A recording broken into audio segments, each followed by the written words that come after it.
5, 4, 3, 2, 1.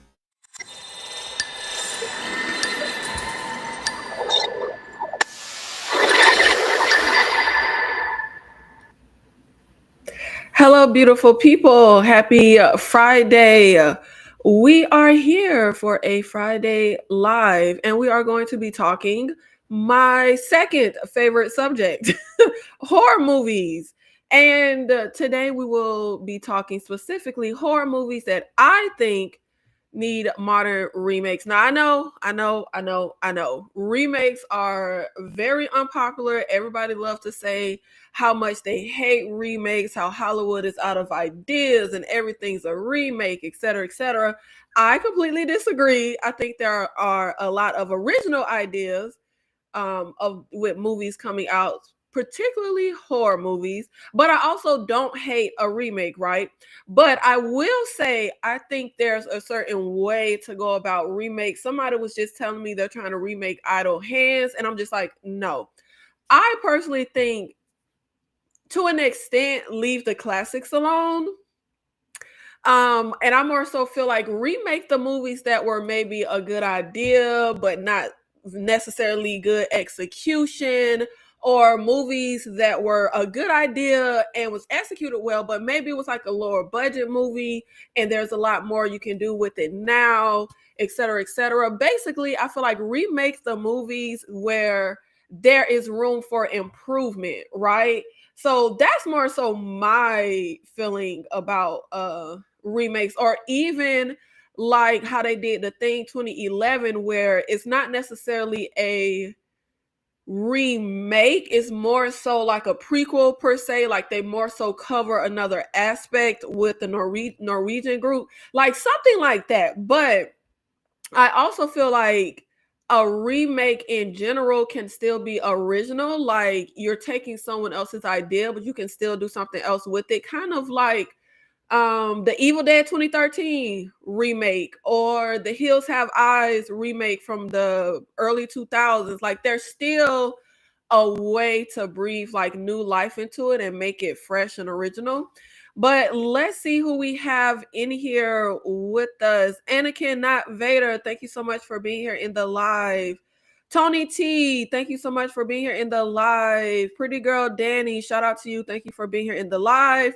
Personally, I would love to see a remake of The Blob. I love the 1988, but a sequel to that would be awesome. If I'm not mistaken, the same person who told me that they are doing a Out on Hands remake also told me they're doing a remake of The Blob. And I gotta say, I'm not here for it. Leave The Blob alone.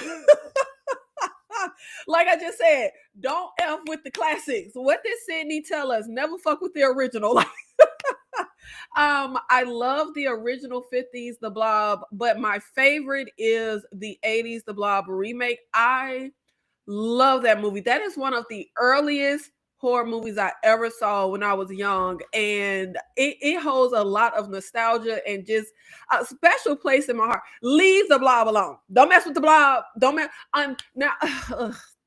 Look, maybe if we can, no, never mind. I was just trying to think of ways. No, leave The Blob alone. I'm not here for nobody to be messing with The Blob. I love that movie. Um, Dane C, thank you so much for being here in the live. Faith, Family, and Fun Reviews, thank you for being here in the live. They need a proper Jeepers Creepers 3. Well, that would be a sequel. We're speaking on remakes. And when I was putting this list together of the horror movies I would like to see have a remake, I did put Jeepers Creepers on a list, but then I removed it because it's had, I mean, they've been bad sequels, but it's had sequels. It's still pretty relevant. And that's something else when it comes to remakes, along with everything I just said. When I said don't mess with the classics to an extent, or don't mess with, like good movies to an extent, because I feel like if it's one of those things where it's kind of been forgotten about and you can bring it to new audiences, give it like a new life. But I think Jeepers Creepers is still very much relevant. People still talk about it. I personally don't think it needs a remake.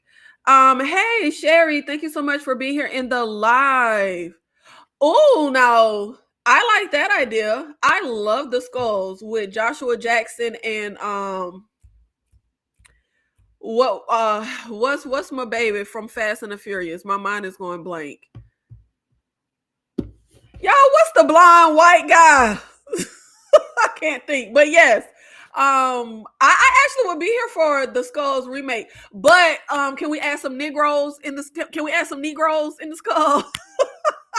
I actually think that would be a good idea. I think the Skulls is very well done. I don't think it so that does go into the territory of something that was actually good, but it feels like one of those movies that people have forgotten about. So I think this Paul Walker, thank you, Dane, Paul Walker. It goes into a territory of people have kind of forgotten about it. I don't ever hear anybody talk about the Skulls. I love that movie. So I think that would be a good idea because you can kind of breathe new life into it and bring it into new audiences who aren't familiar with it. And if the remake does well, 9 times out of 10, people do go to the source material and go see the original. Sister Girl on Film, thank you for being in here. Shout out to you. They were planning a Blackula remake for this year, but I haven't seen an update about it. When I was putting this list together, I started to put Blackula on the list, but I changed my mind. Yeah, Blackula is a classic, and Blackula holds a special place in my heart because it is the first movie that my mother ever saw in theaters, and y'all know that's my original horror girly movie buff that made me a movie buff. um, I have actually never seen Blackula. Like I've seen like when I was a child, like if people are, but I've never sat and watched Blackula ever in my life. But I was gonna put Blackula on the list, but I was gonna put Blackula on the list. I was gonna put Ganja and Hess on the list, but I didn't. But I didn't. Return of the Living Dead would be a good remake. Oh, they're already remake. Well, they're not remaking it. It's supposed to be a direct sequel to Return of the Living Dead. But I'm gonna be honest, Return of the Living Dead is one of those movies I don't want nobody to mess with. Don't remake it. I love that movie. I think it is perfect from top to bottom. Leave it the hell alone. And I think it's still pretty relevant. I think a lot of people still talk. That's not one of those like really good movies that have kind of been forgotten about. Off the top of my head, Creature from the Black Lagoon and Phantasm. Phantasm is y'all naming all the movies. Phantasm is another movie that I was going to add to. So far, y'all haven't named any of the movies on my list, but y'all are naming all the movies that I was going to put. Because what I did was I just put when I just had this idea, I just put the list together, then I narrowed it down. And I did have Phantasm on the list, but then I removed it.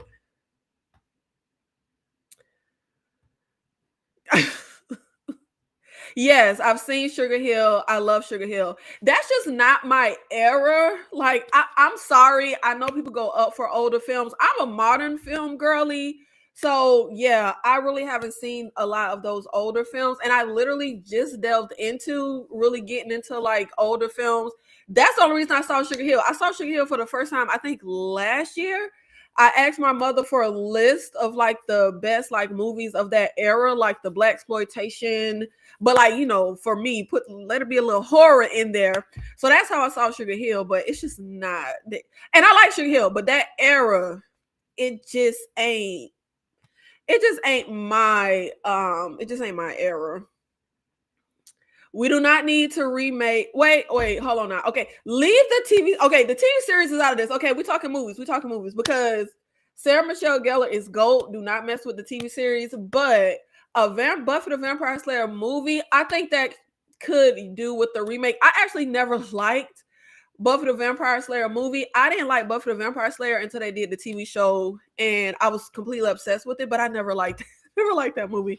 I haven't seen it in ages, but I never liked Buffy the Vampire Slayer movie. I think it absolutely could do with a modern remake. Now, let's go ahead and get into my list of horror movies that need a remake. And I'm going to give you each movie, the synopsis, and what flaws I think the movie has and how it can be improved on. So let's get into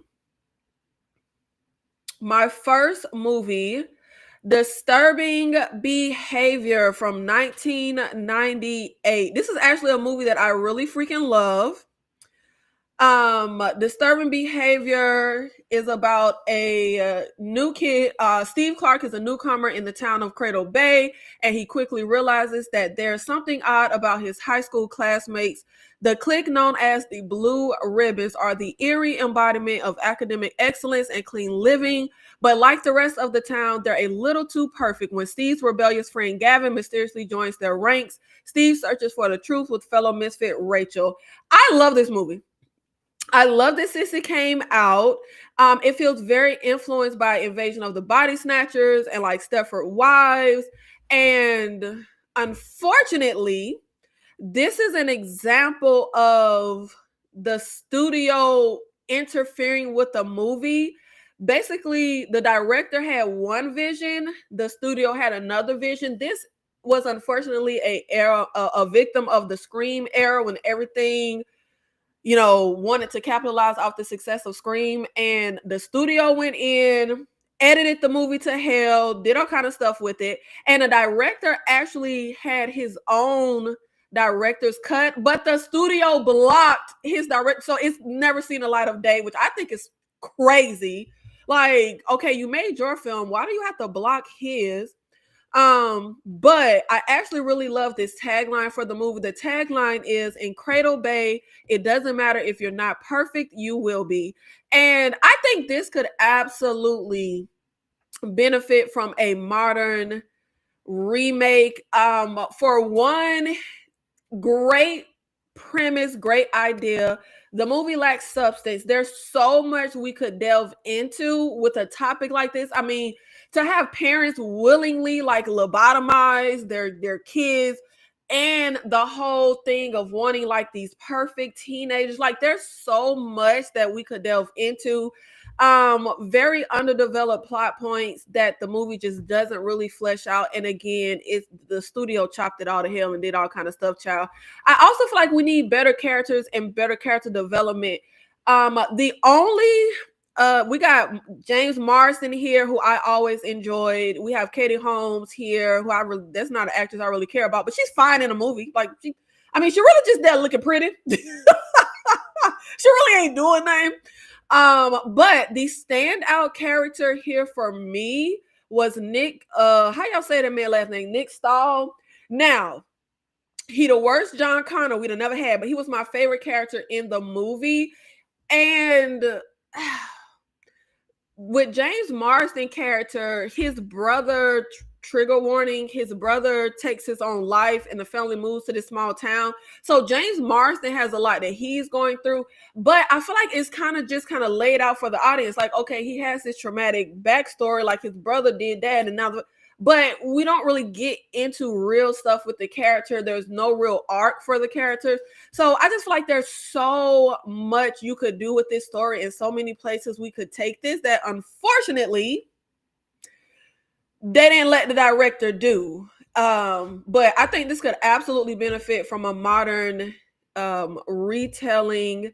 And y'all already know what I'm gonna say about 99% of these movies. Put some Negroes in there. Okay. Can we add some Negroes to the school?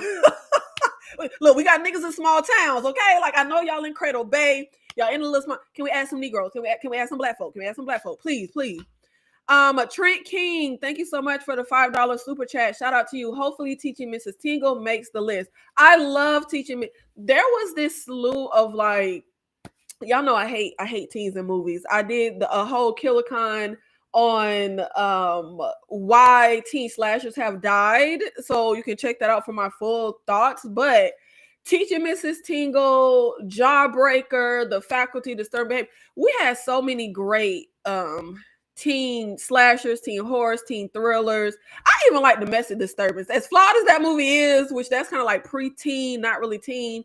But yeah, I love Teaching Mrs. Tingle. I think, yeah, that was another one with Katie Holmes. Katie Holmes was in that one as well. But I would just love to see, and what I would love is whoever comes in to remake this to actually now I would want, okay, this is my vision for the remake. I would want, obviously we're following whole new characters because we're retelling it, but I would actually want James Marsden to make an appearance. Yeah, yeah. I also and I'm pausing because he done had some controversy come out. But I would want his character to make an appearance. I don't know because and that's how I feel with remakes. I want kind of a thread. I want kind of a tie in, kind of a homage to the original.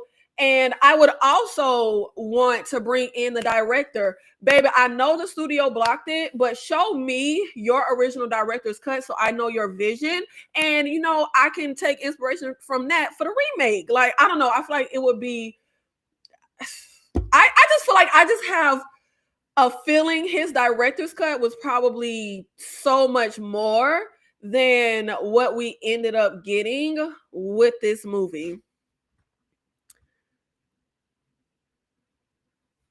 This was the weird teen sci-fi horror era. Idle hands, the faculty, and disturbed behavior all felt the same but different.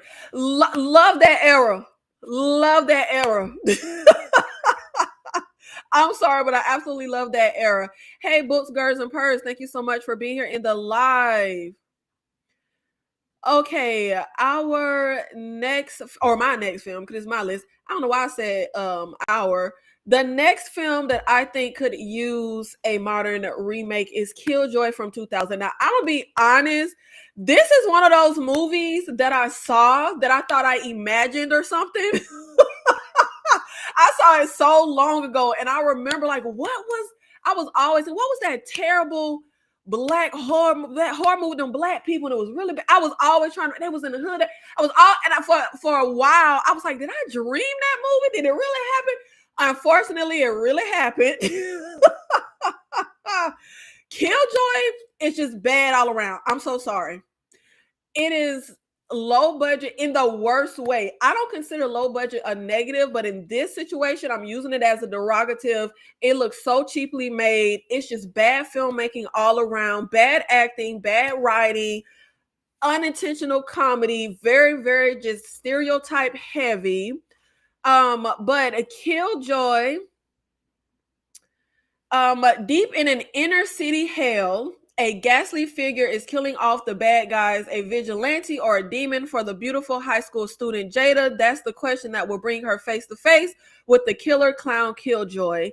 I also really love the tagline for Killjoy, which is he's playing for life. He's not playing for laughs. Like, it's so, but look, you could have so much fun with a remake of this. Like, one of those movies that doesn't need to take itself too seriously. And I actually feel like keep the archetype of Killjoy, let him have his puns, his one-liners, be very campy, over the top, ridiculous.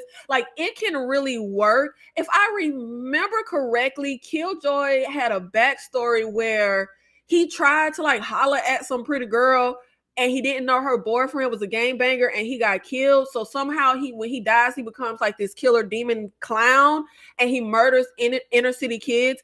And that's something else with the remake. Take us out the hood, baby. Take us out the hood. Like, I don't want us in the hood for our horror movie. I really, really don't.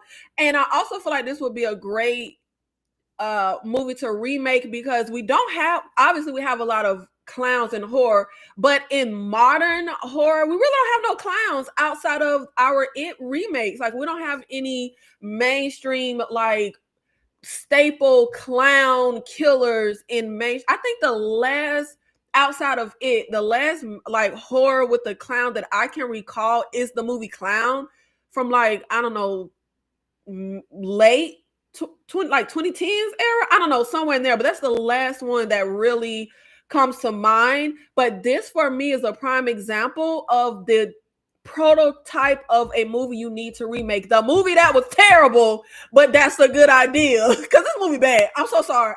I'm sorry. This movie is bad. like, like it is. It just is. It just is. This is it's shout out to them people, but it ain't very good. Cherry Falls from 1999. When students in the town of Cherry Falls hear that a serial killer is targeting virgins, they realize that the only way to protect themselves is to begin planning a Pop Your Cherry party. Love this tagline as well, which is lose your innocence or lose your life. Now, I love Cherry Falls. I have not seen it in like 100 years, but I remember when it came out. I remember watching it, flopped And it was unfortunately just one of those like forgotten Scream. That was an era, okay, of every movie wanting to be Scream and capitalize on Scream. I actually think this is a really interesting premise. It is a premise you can have a lot of fun with, where you have a killer targeting virgins, so the teens all want to go just hook up. And if I remember correctly, there was an unnecessary backstory of like, because oh god, Brittany Murphy's dad, Michael Bean, who you know as Corporal Hicks in Aliens and also as John Connor's father, Kyle Reese, he plays the sheriff and her dad. When he was a teenager, he was trigger warning. He was involved in gang raping a female student that had a crush on him. She has a baby that is a result of that assault, and that's the killer. And I think he's killing virgins because his mom was a virgin when they assaulted her. I saw this like 30 years ago. Haven't seen it since. But if I remember correctly, that I feel like that backstory was very like we didn't need the essay. Like it was, and if I remember correctly, that was an essay scene, but it wasn't like graphic. I think she was like out in the woods, supposed to be meeting the guy she had a crush on, but they like set her up, and it was like a bunch of them out there. Again, this was 30 years ago. But it is unfortunately, it's fun. I enjoyed it, but it's very typical teen slasher fare. Definitely not as clever as it thinks it is, and has at this point really just been forgotten and just off into like no one ever mentions this movie, no one ever talks about this movie. Anytime I bring it up, people never know what I'm talking about. Yes, Brittany Murphy and Michael Bean played in a late 90s teen slasher called Cherry Falls. And look, it so good it's bad. That I don't even want to say so good it's bad. I enjoyed it. It was good, but it's just very flawed. But I think this could absolutely benefit from a modern remake, especially because, like I said, I really feel like the teen slasher subgenre has really died. I mean, baby, we're getting stuff like Time Cut now. Like, throw the whole subgenre away, but don't throw it away though. We can revive it, and one way we can revive it is to revive and bring back some of these teen slashers that was a good idea, but didn't necessarily have the best execution. Okay. Dang, see if you don't stop lying under God.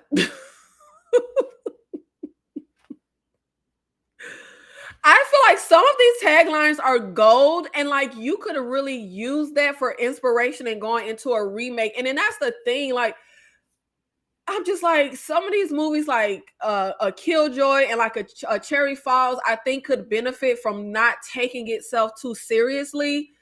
But that's just my idea.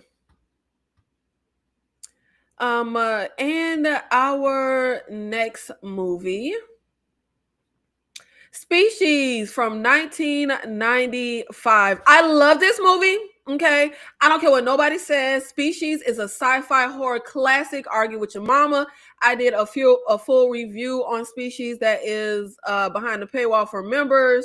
Species in 1993, the search for extraterrestrial intelligence project receives a transmission detailing an alien DNA structure along with instructions on how to splice it with human DNA. The result is Seal, a sensual but deadly creature who can change from a beautiful woman to an armor-plated killing machine in the blink of an eye. Now, this is unfortunately another movie where studios interfered. It was not the vision that the director had. There was a whole completely different like third act that literally completely different third act the director had. There was a completely different I think it's like the opening sequence and like a train scene. Like there's so much that the studio just came in and just messed with the director's vision. As much as I love this movie, it does suffer from some weak writing. I do miss the days of A-list talent in B movies, but Forrest Whitaker, so like his character is supposed to be like what do you call it? psychic and I can feel things and I know things. Baby, he literally spent the movie walking into bloody crime scene saying something bad happened here. Like you think like it's like I have fun with this. Like I said, no species slander shall prosper. I know people really trash this movie. I think it's actually really good. I think there's some good stuff here. It suffers from some weak writing, really dumb smart people because nothing that them scientists do make any sense. And I would actually like for the scientists angle to be kind of fleshed out a bit more because we're kind of told that, but we don't really spend any time in that. And with that, there's a lot that's left underdeveloped with the story and the plot. But this was 1995. We're in 2024. I think we are absolutely primed for a species remake. I'm actually surprised no one has ever attempted to remake this. We had some throw the sequels away. throw the sequels away, okay? But this was in the right hands, and that's the thing with all of these remakes. They can work in the right hands. Obviously, it's a formula. We need the right writing, the right director, the right cast. Like everything needs to really align. Blueberry ricotta cheese pancakes. Thank you so much for the $4.99 super chat. Hey Nikki, happy new year. Happy new year to you. How about a remake of 1990s Flatliners? I would say Flatliners doesn't need a remake because we got a remake not too long ago. When did they do that Flatliners remake? Somewhere in the late like 2010, 2015 or 2017. Yeah, that wasn't very long ago. So I personally and I've never seen the original Flatliners. I've never seen the remake, so I can't say if it was a worthy remake or not. But I more so try to stay away from remaking recent things. In my humble opinion, I more so would rather remake older films, which is so crazy to say 95 is an older film. Oh my Jesus, I'm old. Dane C, thank you so much for the $2 super chat. You remember the movie The Stepfather and Dark City? Oh my God. Those could be some good remakes. Those could be. Wasn't it Liam Neeson in Dark City? Wait a minute. Wasn't that Liam Neeson?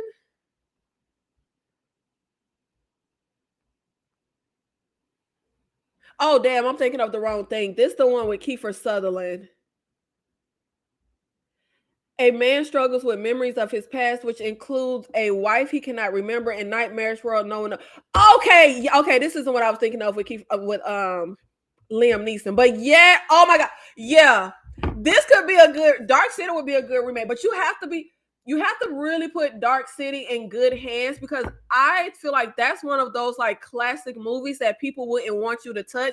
But I actually think Dark City could use a modern remake, would be really good. The Stepfather, I love that movie. I think we got,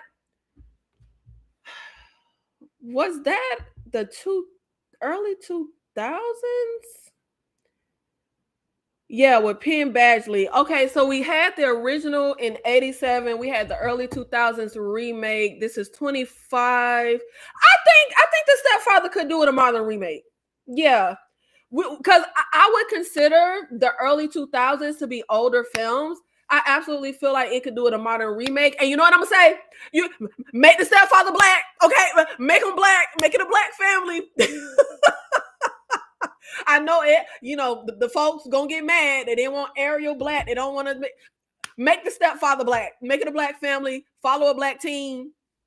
That's what I'm saying. But I actually think those are great ideas. I think those two would actually make really good remakes.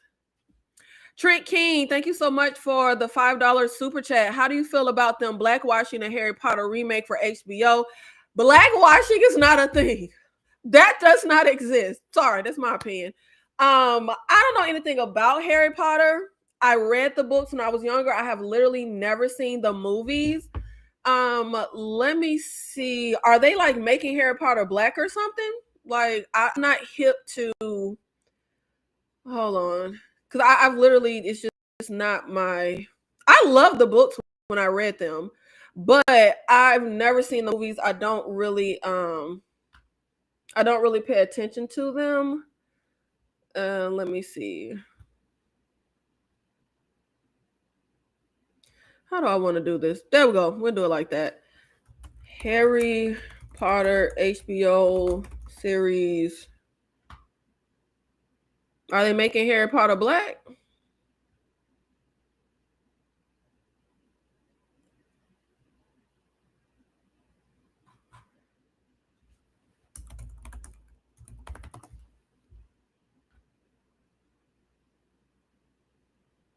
Oh, they're not even making Harry Potter black. They're making one of the characters black.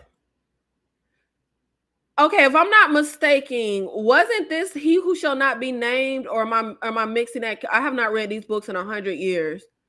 No, that's Lord Voldemort. Is who He Who Should Not Be Named. Serious? Not. Oh, I think this is one of the teachers at the school. Child, I don't care. Make them black. Make everybody black.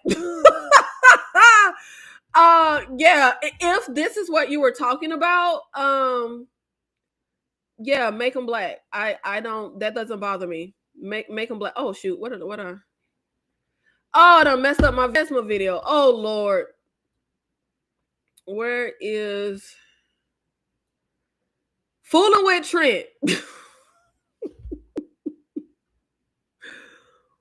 Where were we?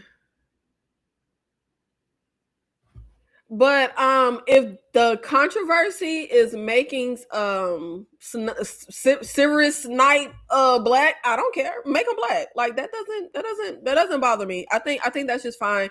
Again, I don't think blackwashing is the thing. I don't think it exists. I feel like it's the same as like, how do we be getting all, child? We be going all kind of other places, but I think that's the same as like calling black people racist. Black people cannot be racist because we don't have the systematic power. We can be prejudiced, we cannot be racist. So that's how I feel about blackwashing. It just doesn't exist. Like, it's not real. Like, it's a fable. Like, it just I'm sorry, for me it's not real. It's not real because literally all of history of cinema has been white. So if we now are able to come in and add some black folk, baby, add them black folk, baby, make Mary Poppins black, like make everybody black, because we weren't able to get these roles. So do it. Matter of fact, remake Jaws and take Jaws out of that all white beach and add some Negroes in there. Like, baby, I'm here for it. I'm sorry, I'm here for it. Throw the Negroes and everything. Hey, that's just me. The next movie is Wishmaster, which we did a watch along to on the channel. Wishmaster from 1997. The Jinn, having been released from his ancient prison, seeks to capture the soul of the woman who discovered him, thereby opening a portal and freeing his fellow Jinn to take over the earth. I love this movie. I think it's a classic. Literally some of the greatest effects ever, bar none. I have so much fun with this movie. I love the Jinn himself, the whole villain of the Jinn, but apparently the movie is a lot worse than I ever thought it was, because we did that watch along and the ladies was not feeling it. But I do think the lead is mediocre, forgettable, like very uninspiring lead.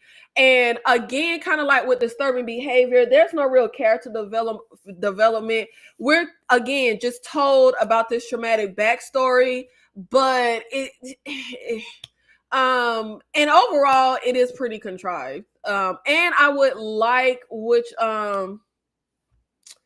I forgot who said it when we did the watch along, was I would actually like their idea of like really delving into more of the psychological nature and more psychological horror when it comes to like these wishes and why people would actually, make these wishes and do this whole deal with the Jinn.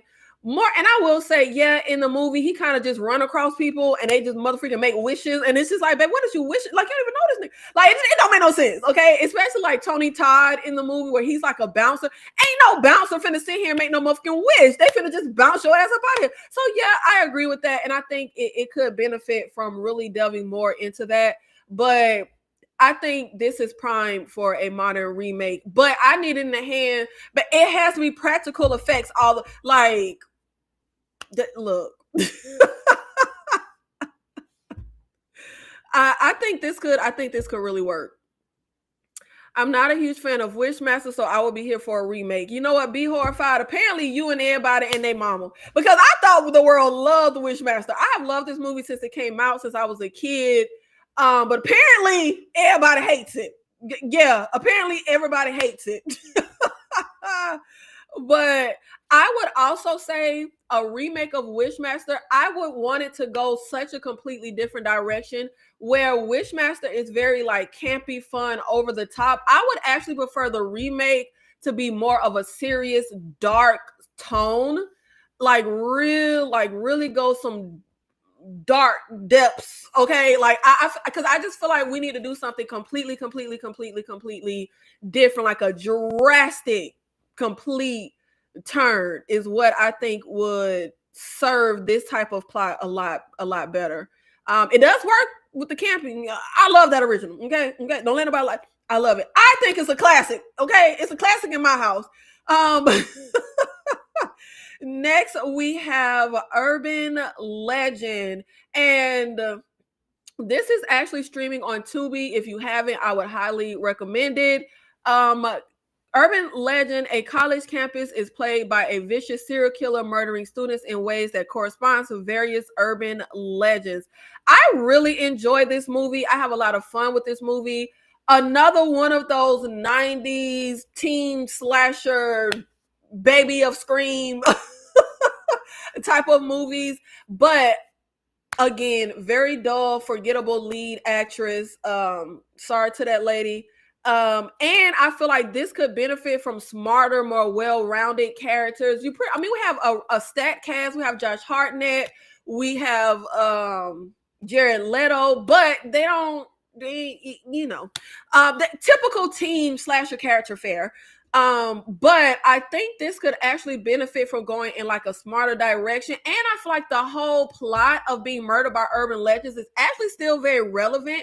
People still are superstitious. They still believe in urban legends. Like urban legends is still a thing. So I think it could work in the modern age.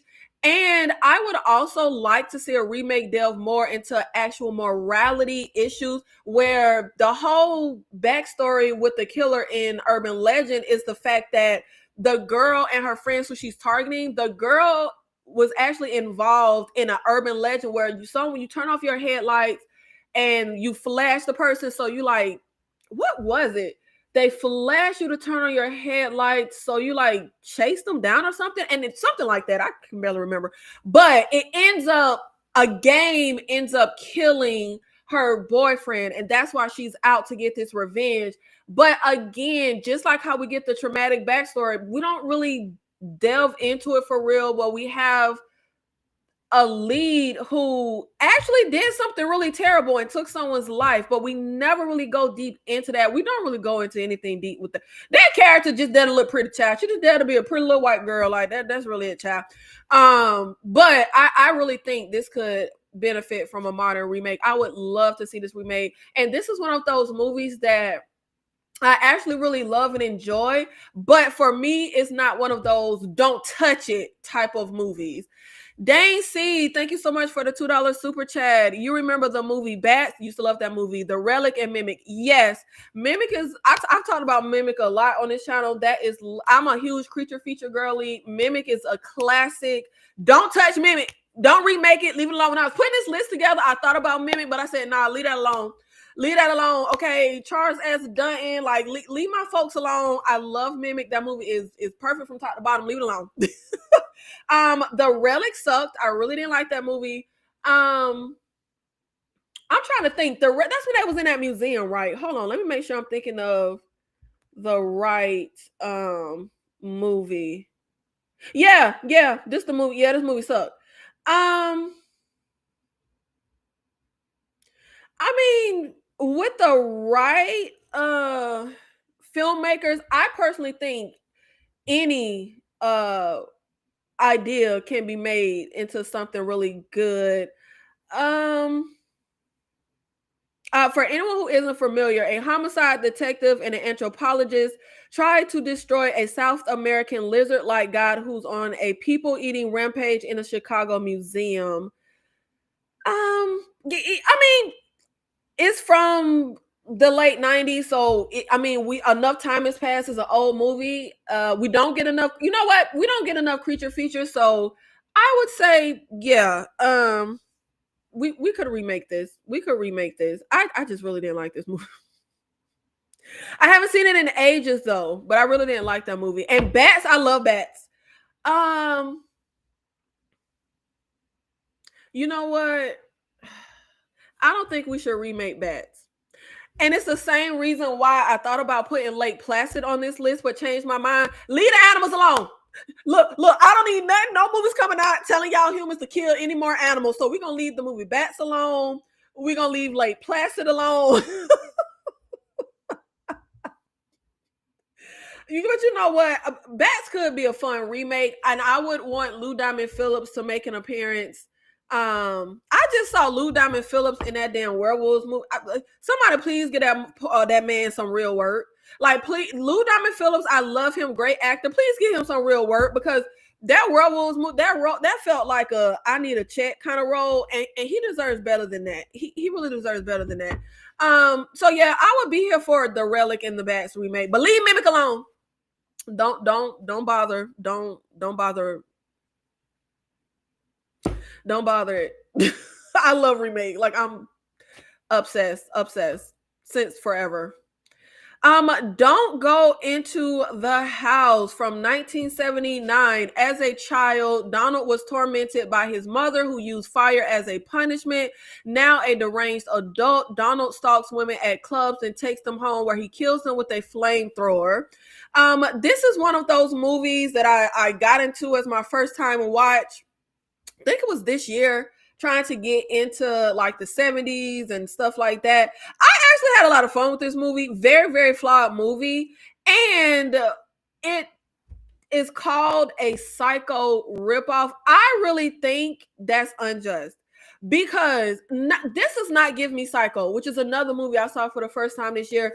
Just because a story follows a man with an overbearing mother does not make it a Psycho ripoff. Like, nothing about this gives Psycho to me. I think they have two completely different vibes, very different. But even though this is the late 70s or 79, it very much feels like that 80s cheesy, over the top, like all that stuff that I really don't like about the 80s.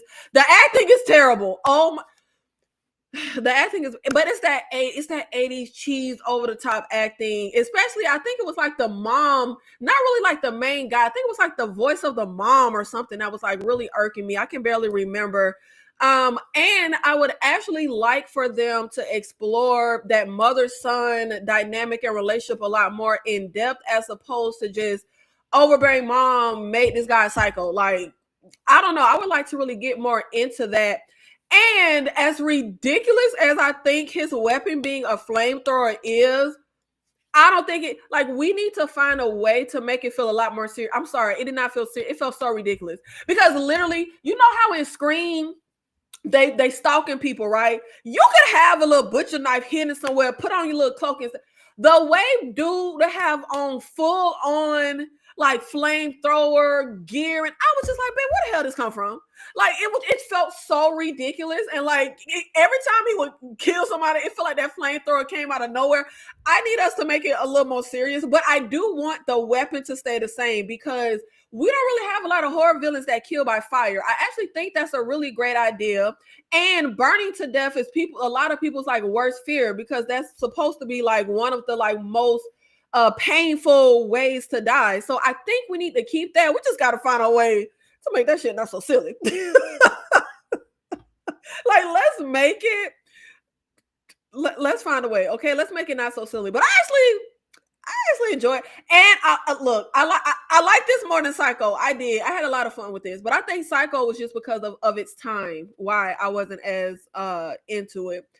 The Howling, a movie that I used to love when I was a kid. The Howling from 1981. After a bizarre and near fatal encounter with a serial killer, a newswoman is sent to a rehabilitation center whose inhabitants may not be what they seem. Now, this is one of those remakes that I actually don't think there's a ton of flaws in the original. Like I said, now I haven't seen this in like 20 years, but I love this movie. I used to watch it all the time, but I do think it could do for with some like modern updating with the story and the pacing.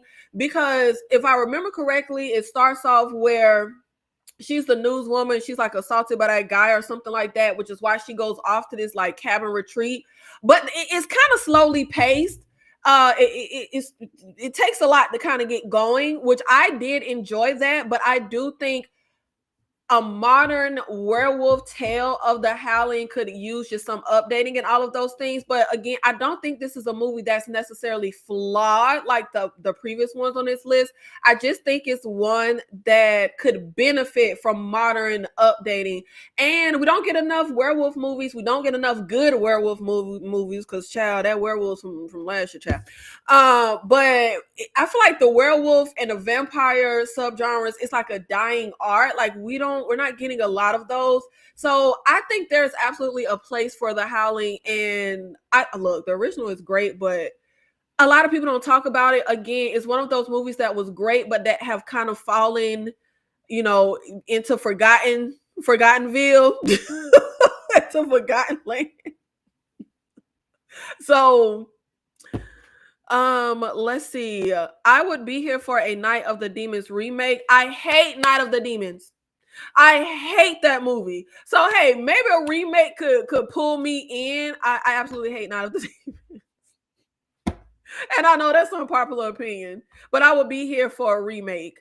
What House on Haunted Hill and 13 Ghosts. I don't want a 13 Ghosts remake. I love 13 Ghosts.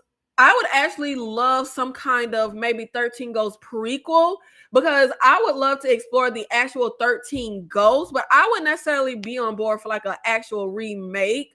House on Haunted Hill, I think the original was the 60s or something. And then we had, of course, the one that came out in I think it was the 90s, which was the one with Taye Diggs. I'm adopted. I love that movie. I wouldn't want to remake House on Honey Hill, and maybe it's biased. I love that, holds a special place in my heart. I wouldn't want nobody to touch it. I love House on Honey Hill. I actually think that's a solid movie. I would not be. Look, if I accepted you hating Wishmaster, you got to accept me hating Night of the Demons. Like, you got to look. And that's not my taste. Like, it's very shocking that I even like Return of the Living Dead. The campy, the 80s, the comedy, that's not my bag. That's not and isn't Night of the Demons, let me make sure I'm not messing up. Isn't Night of the Demons where that group of friends go have Halloween in some abandoned house, and like at the top of the movie, the girl is like flashing her underwear to the clerk at the store so her friend can steal? Isn't that Night of the Demons? Am I mixing up? I hate that movie. Like, I really, really hate that movie. I just it doesn't work for me. It's not my steez. It's not my steez. Next we have probably my first controversial entry of movies I think should be remade: Invasion of the Body Snatchers from 1978. The residents of San Francisco are becoming drone-like shadows of their former selves, and as the phenomenon spreads, two Department of Health workers uncover the horrifying truth with Donald Sutherland. Invasion of the Body Snatchers is a motherfucking perfect movie. And I feel like perfect movies really, I might think there are like 5 perfect movies in existence, okay? Where there's absolutely not, like, this is perfect from top to bottom. No critiques, no notes, absolutely perfect. The reason I think we need a modern remake is because we had the 1956 original, We had the 1978 remake. Then we got Body Snatchers in 93, which I love. Then we got The Invasion in 2007 with Nicole Kidman and Daniel Craig, which I love. So I feel like it's time for a modern retelling. Okay, not necessarily a remake, because the way we got Body Snatchers which is like a retelling of the Invasion of the Body Snatchers story, is not a remake. Also, The Invasion from 2007 is more so a retelling, not like a remake. So, with this now being 2025 and our last retelling was 2007, I'm like, come on. And all the movies are solid. The original I've never seen, but very famous. So 78, like I said, love it. That's in my Letterboxd top 4. That's one of my favorite movies of all time. The 93 one, love that one. 2000, like they're all very, very solid, well-made movies.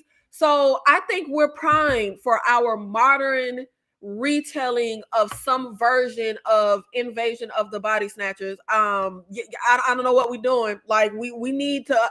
And I thought about that, putting this list together. Like, wait, the 50s, the 70s, the 90s, the early 2000s. Like we keep, every era keeps getting a version of Body Snatchers. We need our current era Body Snatchers. I think that, like, I'm so pumped and excited. Like, I feel like we need to do that. Like right now, we need to get on that. Sugar Hill from 1974. When her boyfriend is brutally murdered after refusing to be shaken down by the local gangsters running their protection racket, Sugar Hill decides not to get mad but get even, calling upon the help of aged voodoo queen Mama Matrice. Sugar entrusts her to call upon the Lord of the Dead for help in gaining a gruesome revenge. In exchange for her soul, the Dark Master raises up a zombie army to do her bidding. The bad guys who thought they were getting away clean are about to find out they're dead wrong. Sugar Hill is one of those 70s blaxploitation horror movies, and I actually really enjoyed this, even though this isn't my era. I, outside of the racist stuff, which we'll get into, I really enjoyed this movie. But I don't know this lead lady. I don't know if she was like a Pam Grier in the sense that, she was doing a lot of. I don't know this lady, but she can't act. I'm so sorry. I'm so sorry. Very pretty, very pretty. But I think this could benefit from a modern remake because, for one, this is a movie nobody ever talks about. People don't forgot. Like, I don't even know if this was popular outside of Black folk. Like, I never hear anybody talk about this movie. A lot of people that I talk to have never even heard of this movie. And even though the movie, for me, I don't have a lot of critiques. I think it was very well made. I was very pleasantly surprised by even like the zombie, like the makeup for this to be the 70s. They did really, really well with the zombies. But I would like for the modern remake to omit the racial themes. Like, it was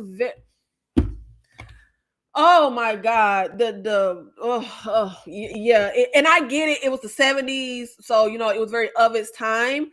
But I would rather we leave out the racial themes, and I would also like us to go in a completely different direction, somewhat with the vibe of the movie, kind of in the sense of where we have her boyfriend that's like going against these mob people. We don't get a lot into the actual mob crime vibe in this movie. So I would love for them to kind of do like a Dusk Till Dawn-esque type of setup for the story, where it starts off with this complete like crime mob thriller feel and story, and then once the boyfriend is killed, then we move into a horror zombie story where she goes to get the revenge.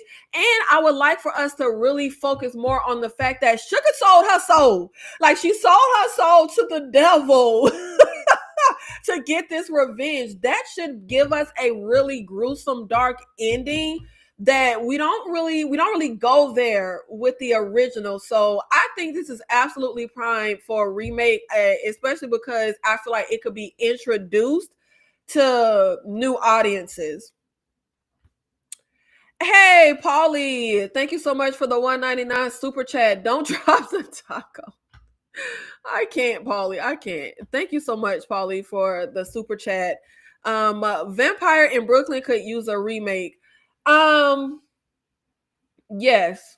Yes. I think that is a prime example of the prototype of a movie to remake because it is very flawed. I am not a big fan of Vampire in Brooklyn. So I would absolutely be here for somebody coming in and remaking it. Sugar Hill remake should be a dark comedy. See, I feel the complete opposite. I think it should just be. She sold her soul. I think it should be just completely a dark feel.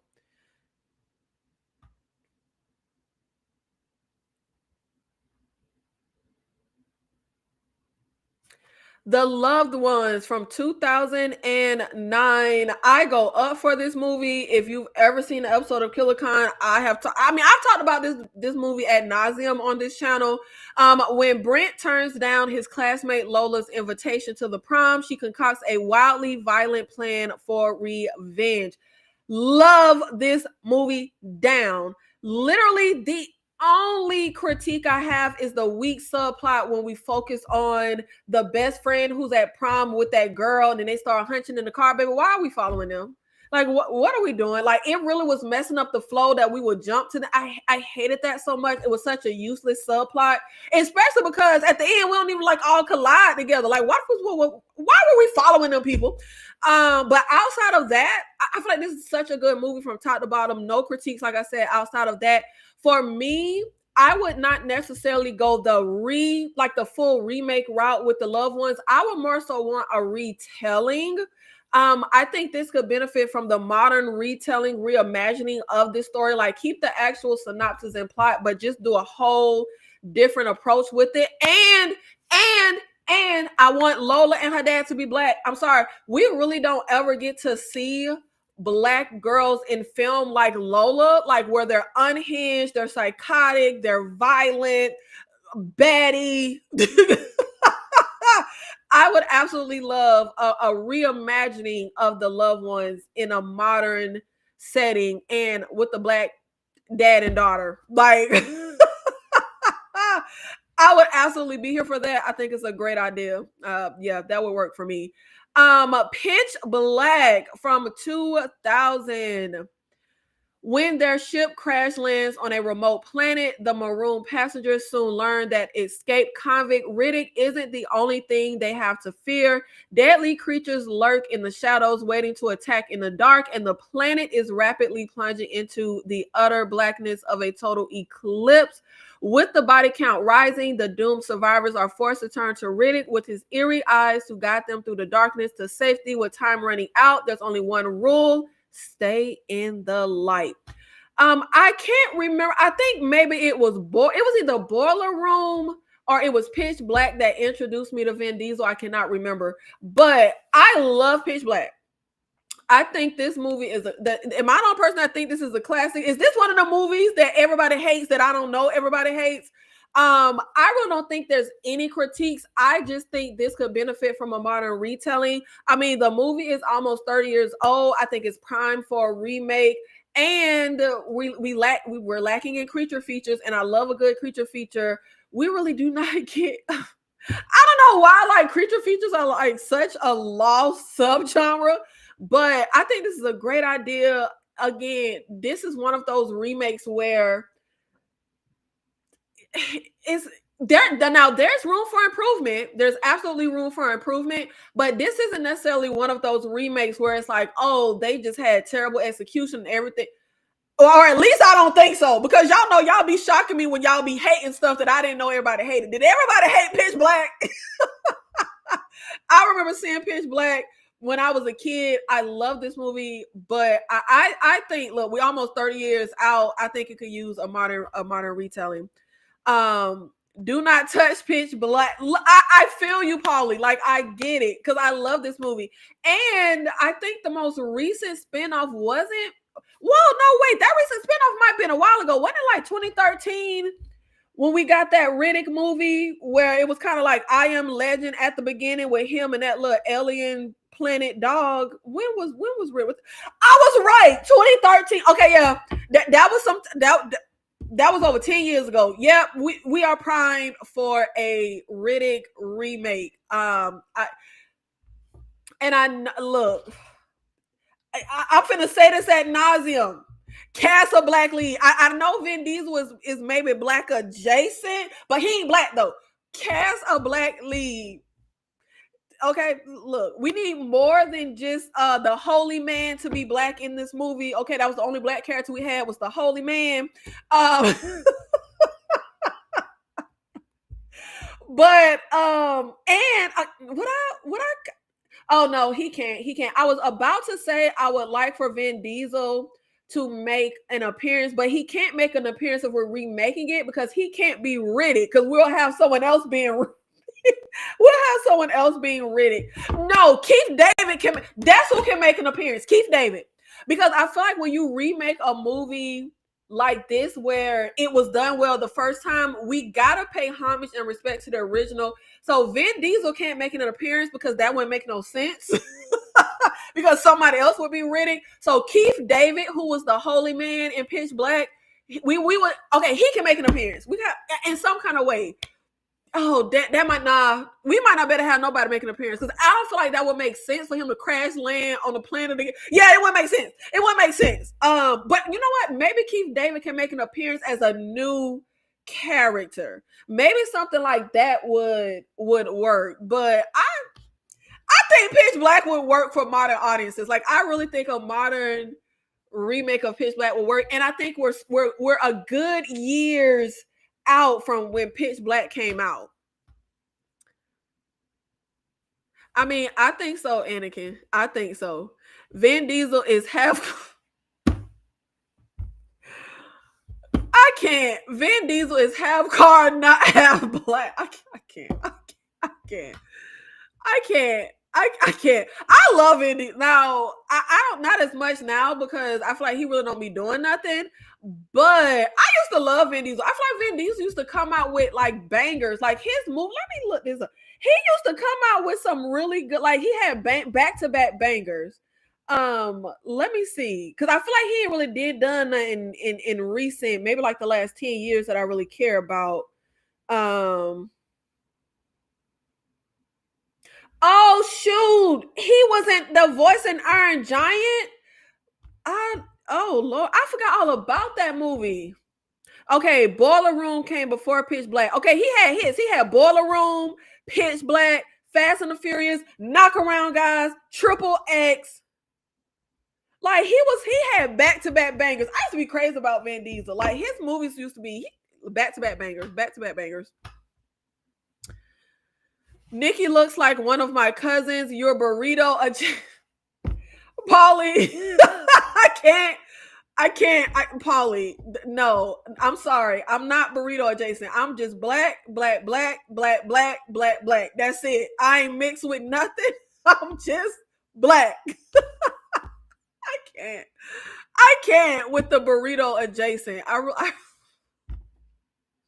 can't. Oh my God. That done really threw me for a loop. Open Grave from 2013. Now, this is the prototype for the type of remake that I said I more so am in line with. The movie that sucked. That was a good idea. Open Grave from 2013, not to be confused with Open Grave with Elijah Dushku from like 2009, which is a terrible, worse than this, terrible movie. A man awakes without memory in a pit full of bodies and must figure out if the people who rescued him are the killers or if he is the murderer. And this is another one with a really great tagline: the moment you wake up, the nightmare begins. I love that. I don't even know where to start when it comes to all the ways that this movie is flawed. First of all, the whole synopsis I think is such a great idea. And this is a strange one because this is a movie when I saw it when it came out. I actually loved this movie, but I just rewatched it for the first time this year and the movie sucked. And I was like, what the hell was I thinking? This is terrible. But the whole premise of having this group of people in this secluded farmhouse, one of them wakes up in this mass grave. Nobody has their memory except one person who speaks another language. So even though that one person has their memory and knows what's going on, we can't goddamn communicate with that one person. So I love the idea. And I also think they did well at the fact that we're all trapped here, because it has to make sense as to why we stay here, but we don't have any phones, we don't have any car keys, like for some reason we set ourselves up to be stuck here before we lost our memory. So all of that really works for me. Unfortunately, the movie is not as smart as it thinks it is. With a premise like that, there was so many different like clever things we could have done. Especially because it's kind of like Memento, the movie Memento, where like the audience is kind of just as clueless as the character, and we're going along as they're piecing everything together. But they didn't do it in a really clever way. There was just so many missed opportunities. I feel like it starts off really interesting, but really goes downhill, does not sustain the momentum. It feels like the movie kind of tries to just really rely on, oh, we lost our memory, and we kind of can't just rely on that. We have to actually do something with it. And for us to be in this situation where, first of all, there's a whole mass grave. Second of all, there's these weird town people that are like been experimented on, that's trying to kill us. To have all of that in the answers, we don't have any memory. We really don't all know. Like, we don't even know if we could trust each other. Like, there's so many opportunities that were missed for, like, I'm like, why? There's really no suspense. Like, we have all of that accumulating together, and it's just no tension or suspense at all. And there's no real stakes. We don't care about these people.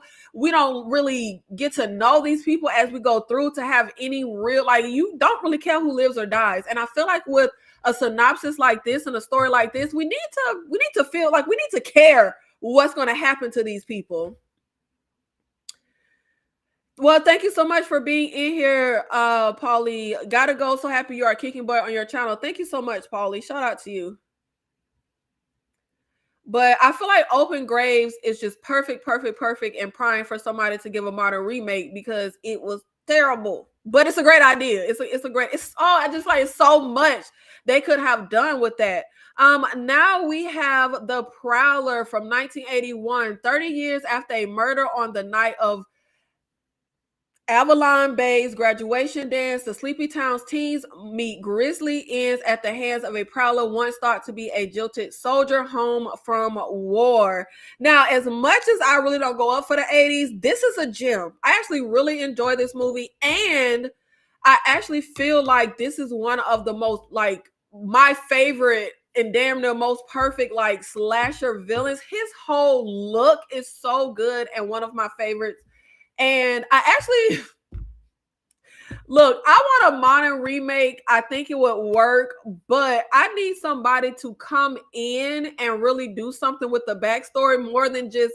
So really, the only let me my thoughts are jumbled. Let me get this cohesive.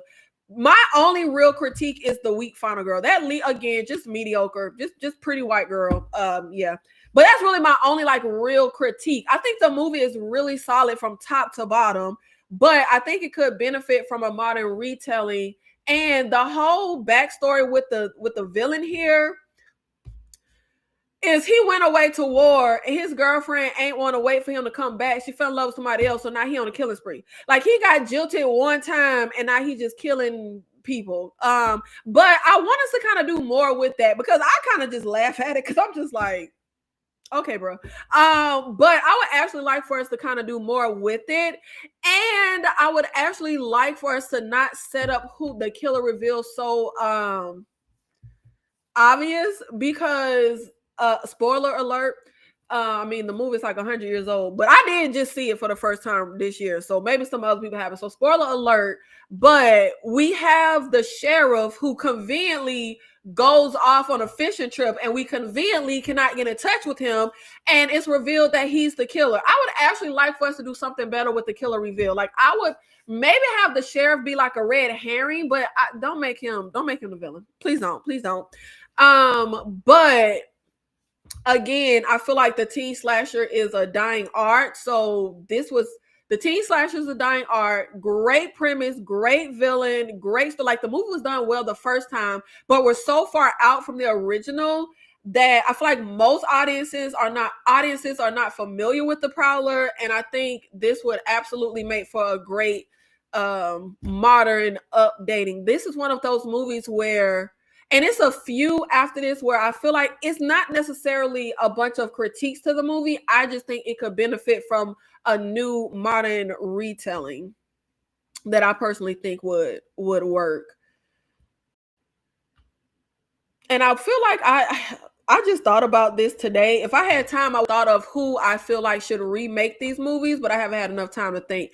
Tourist Trap from 1979, another 70s gem that I absolutely love. Like, I love this movie. One of the best slashers ever, bar none. After their car breaks down, a group of young travelers find themselves stranded at a roadside museum run by the mysterious Mr. Slauson and populated by his collection of mannequins. Um, I really don't think like there's some issues, but this for me isn't one of those movies where there's a ton of critiques and problems.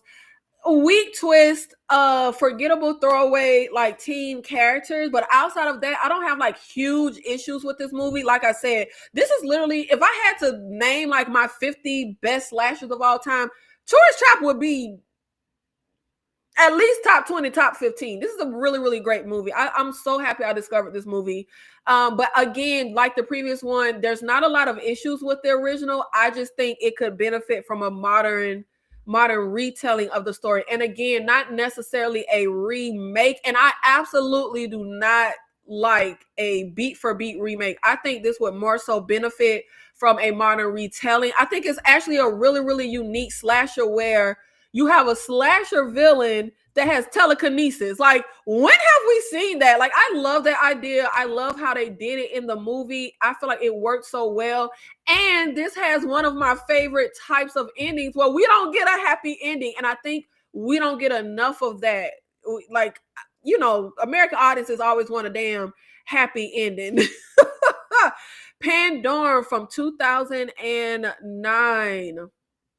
Two crew members wake up on an abandoned spacecraft with no idea who they are, how long they've been asleep, or what their mission is. The two soon discover that they're actually not alone, and the reality of their situation is more horrifying than they could have imagined. This is another one with a really good tagline. Don't fear the end of the world. Fear what happens next. Now, this is one of those movies that I always really loved. And I knew it had certain weak spots, but I honestly didn't think it was like big glaring weaknesses. I just love this movie. It's Dennis Quaid. What's my guy? Ben Foster. I love this movie. It wasn't until, I'm gonna be honest, I recommended this movie to Tyra from Struggle Reviews TV. She hated this movie, and when she came back with everything wrong with it, I was like, every point she made, I was like, yeah, you're right. Yeah, that don't make sense. And I did not think of any of that before she pointed it out. I just always loved and had fun with this movie. I didn't think about none of those critiques. And I really, really wish I could remember the critique she had, but I can't. But all of it made sense. And I was like, but when I was putting this list together, I was like, now don't touch Event Horizon. I love that movie, but I would love something in the realm of Event Horizon now in our modern day. I think Pandora absolutely has, I've always felt like has pretty weak characters. No real, I think it's a good like atmosphere. I mean, we're in space, we're in this spaceship and the spacecraft and we don't know what's going on. Like, it's a good backdrop for the story, but there's no real tension that's created and it's really predictable. But I never saw big glaring issues. Like I said, I just always had fun with this movie. But I feel like we need something to fill that void of like space horror. We got Alien movie just last year, but outside of that, we don't really get a lot of like space horror. And I would love some modern like space horror. And I think Pandora would be something great to go with because again, the movie didn't do well. The movie flopped, even though I loved it when it came out. Apparently, everybody else didn't. So I feel like it's prime for a modern remake because we can fill a void and we can update something that didn't necessarily do very well, but actually did have a good idea. So I think something like this would really, really work. And I really want some space horror. I want some space horror. What about the movie The Crazies? Okay, so we had the original Crazies in the 60s or 70s, which I wasn't a big fan of, but again, that's not my era. And then we had the remake that was the mid 2000s, which I love that remake.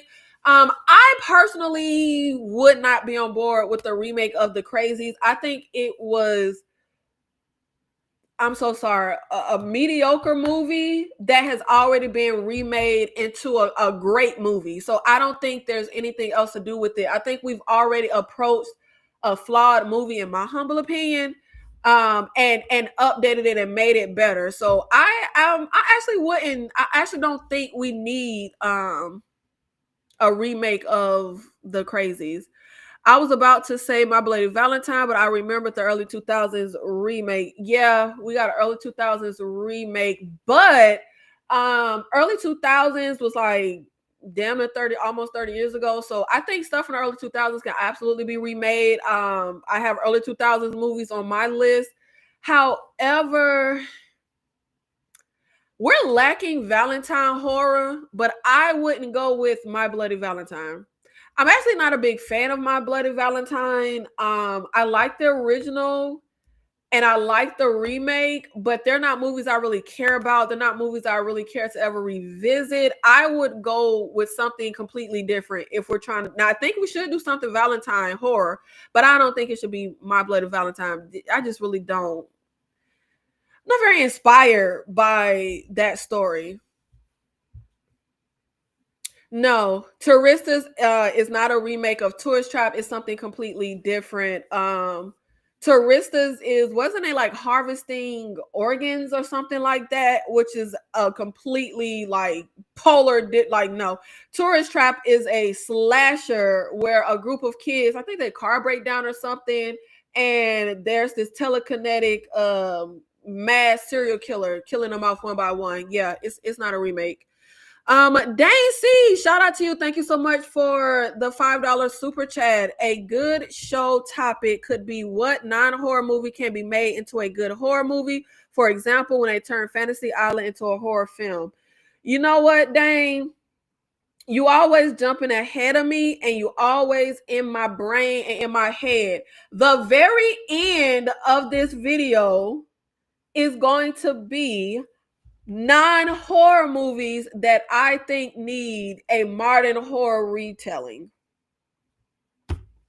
Why you took my idea, Dane, and ruined the surprise? I was saving that to the end of the video. But shout out to Dane because your $5 super chat got me to my 5 super chat goal. My goal was 5 super chats for this live. And thanks to Dane C, going into my brain with my idea at the end of this video, I have hit my goal. So shout out to you, Dane C. Thank you so much. And I remember seeing Fantasy Island remake in theaters. I remember that one. Next we have Vacancy from 2007. A young married couple becomes stranded at an isolated motel and find hidden video cameras in their room. They realize that unless they escape, they'll be the next victims of a snuff film. This is another one of those movies where, as you can see, no notes, no real critiques. I think there is room for improvement, but I think there's room for improvement in 99.99999% of films, even if they're great films. But I don't have any like real hard critiques of Vacancy. I love this movie. I've always loved it. It had a less than stellar prequel. But I think this could absolutely do with the modern retelling, or we could also go the prequel route. We don't have to necessarily, cover this couple. We could cover just the idea of this whole situation with Vacancy, where we're making these snuff films of people that come in to and stay at our hotel. But as much as I feel like the teen slasher has kind of died, we do get a lot of horror with people that aren't little teeny boppers, but I want more so modern slasher horror with some folks with some age on them, and I think that would absolutely work. Where we have what was this man? Luke Wilson. We have very like 30s plus couple in this whole situation. But I would actually follow more than just these two, because in the original vacancy right here, we have this couple check in for the night, and that's really the people that are trying to fight to live and fight to survive. I would actually either make the group a little bigger, maybe it's a couples trip, or I would just have random separate groups that come stay at the hotel and we're fighting to survive. I just would really like for it to kind of ramp up the action. So I would add more people, because obviously if it's only two people, we can't really be killing them off. We need them to kind of last so the movie keeps, going. So I would add more folks than just two, just so we can kind of ramp up the action a bit. But this, again, it's just one of those that I feel like is in that category of was done well the first time, but we're X amount of years out and it could do with the modern retelling. Let's get a Gremlins remake, but making an actual horror and not a cute horror comedy. That could work. Now, I'm not a fan of Gremlins. I saw it one time when I was a kid, didn't like it, never saw it again. But along with just the different types of things to remake, I think absolutely remaking something and kind of like changing the genre absolutely is a great idea. Kind of like Evil Dead 2013, we went from horror comedy horror to just straight horror. So stuff like that I actually think is a really good idea, and it's a way to remake stuff that are kind of considered a classic, because I know a lot of people love Gremlins, but it's a way to kind of redo it but make it your own, so you don't kind of like anger or alienate the original fan base. So I actually think that could really work, changing the approach and stuff. The Cell from 2000. A psychotherapist journeys inside a comatose serial killer in the hopes of saving his latest victim. I love this movie. Okay, now I haven't seen it in 100 years, but to my recollection, I didn't have any big critiques of it. I just think it could benefit from a modern retelling. Of course, we know this was the very trippy, like visual. Jennifer Lopez went all up in old boy mind, and there was all this weird stuff going on. Like, I love this movie. And again, we're almost 30 years out. I think we could absolutely do with a modern retelling. Please do not cast Michael Monroe, because I know that's what Hollywood gonna do. She don't know how to play the FBI agent. Like, just leave her over there in long legs. But I would absolutely be here for somebody coming in and, again, not necessarily remaking The Cell, but doing a retelling, a reimagining, taking the premise and then doing a whole different thing with it. I think that would absolutely work. And I can just only imagine the type of visuals we would get right now with modern age, modern technology, and not even just technology, but where even practical effects and all of that stuff have come now in 2025, all these years later from when we first did the original. I would absolutely be here for it. And we have Jennifer Lopez make her little cameo. I always say with some of the classics kind of tie in, somebody from the original. Supernova, set in the 22nd century when a battered salvage ship sends out a distress signal. The seasoned crew of the rescue hospital ship Nova 17 responds. What they find is a black hole that threatens to destroy both ships and a mysterious survivor whose body quickly mutates into a monstrous and deadly form. I hate this movie. I hate this movie so bad. And this is one of those movies that I have actively tried to like. I have tried to rewatch this movie quite a bit. I freaking hate this movie. Not even Angela D. Bassett can save this movie, okay? Vapid characters, poor cinematography, useless as unnecessary as sex scenes. I don't know what the hell we was doing, child. Needs a better build up, better story development, better everything. Again, prime movie that I like for people to remake, where good idea, go in, do something completely different, because the first people we just flop with it. We just flop. And again, I don't know how the masses feel about Supernova. Hey, maybe everybody loves it, but I think it's terrible. Absolutely. And again, I don't want anybody to touch Event Horizon, but I do want us to do some sci-fi space horror. And I think this is actually a really good like premise. They just didn't know. It just didn't work out. It just didn't work out. And yeah, it didn't. I was prepared for the sale when I first saw it, so I didn't like it. I should probably watch it again.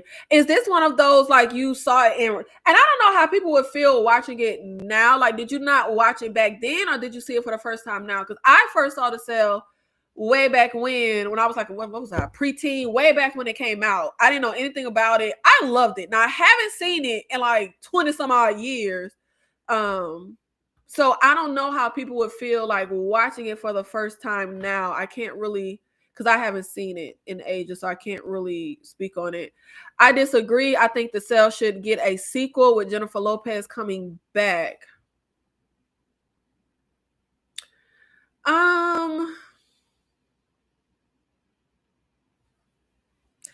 I mean, it could work, obviously, like in the right hands. I was finna say I'm not the biggest fan of sequels so far apart. I mean, Doctor Sleep was great. Ugh. I halfway feel like the sequel ship has sailed for the sale. I don't know. That's something I would have to kind of think on, and I would need to revisit the actually have it fresh in my mind so I can be thinking of like where we could go with the character that Jennifer Lopez played, where we could go at the story. So that's one of those things I have to rewatch the movie and think about. I don't know. It's not fresh in my mind. Deep Rising from 1998. A group of heavily armed hijackers board a luxury ocean liner in the South Pacific Ocean to loot it, only to do battle with a series of large-sized, tentacled, man-eating sea creatures who have taken over the ship first. Love this movie down. This movie is perfect from top to bottom.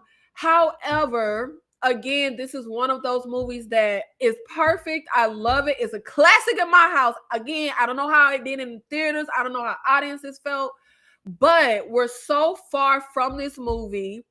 It's 1998. Anytime I mention this movie, nobody knows what I'm talking about. It has faded into forgotten land. So I think this would be the perfect remake. I think this would be a remake that people wouldn't even know it's a remake because, like I said, people don't. It's like it's a forgotten movie. But we had Demon Hensu in here. You know, this is a stat cast. We had good comedic, like humor and relief, great creature feature stuff. Some of the effects haven't aged so well, but hey, if we remake it, we could update all of that stuff. I actually do think the effects were good for the time. They just get a little shoddy if you watch it now, because this is one of those movies. This isn't like The Sale where I haven't seen it in ages. I rewatched Deep Rising all the damn time. A great action, great creature feature stuff, great ensemble cast of characters, like great distinctive little characters where we have the characters that are on the actual ship taking the mercenaries or on the boat taking the mercenaries to the ship to loot it. Then we have the cast of like the mercenaries and the whole mercenary crew. Like all of it works so well. And actually, Buddy, who was the comedic relief in Brendan Fraser's The Mummy, he's the comedic relief here, and he's gold. Hold on, wait, let me make sure that's him, ain't it? Ain't that him? I think that's him. Hold on, let me fact check this, because the second I said it, I was like, wait a minute. What was he? Oh, and we have an old girl who played Jean Grey in the 2000s X-Men, and she was on House on Haunted Hill. She's in this as well. I can never pronounce that lady's name. Yes, this is the guy from The Mummy. Hold on. Ain't this him? I think this the guy. Okay, this the guy. Because sometimes I was like, wait, because sometimes my memory, okay, it gets a little shaky and it gets a little shoddy. But yes, this is the kid from who is the comedic relief in The Mummy. But again, one of those movies, no critiques, no notes, perfect from top to bottom. But as far as technology, as far as where we could come with the visuals and stuff, as far as it being one of those forgotten movies that you can reintroduce to audiences. I think this would be a perfect remake for a modern retelling. And like I have said with the other creature features on the list, we lack modern creature features. I don't know what's going on. We is not doing the creature features, and I love a creature feature. And these are actually really great group. Really, if I could talk, really great creatures. I couldn't get the words out. That's how great the creatures are. We have Ghosts of Mars. In 2176, a Martian police unit is sent to pick up a highly dangerous criminal at a remote mining post. Upon arrival, the cops find the post deserted and something far more dangerous than any criminal. The original inhabitants of Mars, hell-bent on getting their planet back.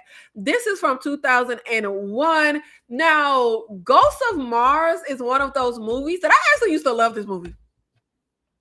I used to have so much fun with this movie, but I feel like it has aged very poorly. Now, it didn't do well. I think this was wasn't this John Carpenter? One of his few flops. Hold on, let me not lie. I think this was wasn't this John Carpenter? Hold on, now, child. Let me fact check this one.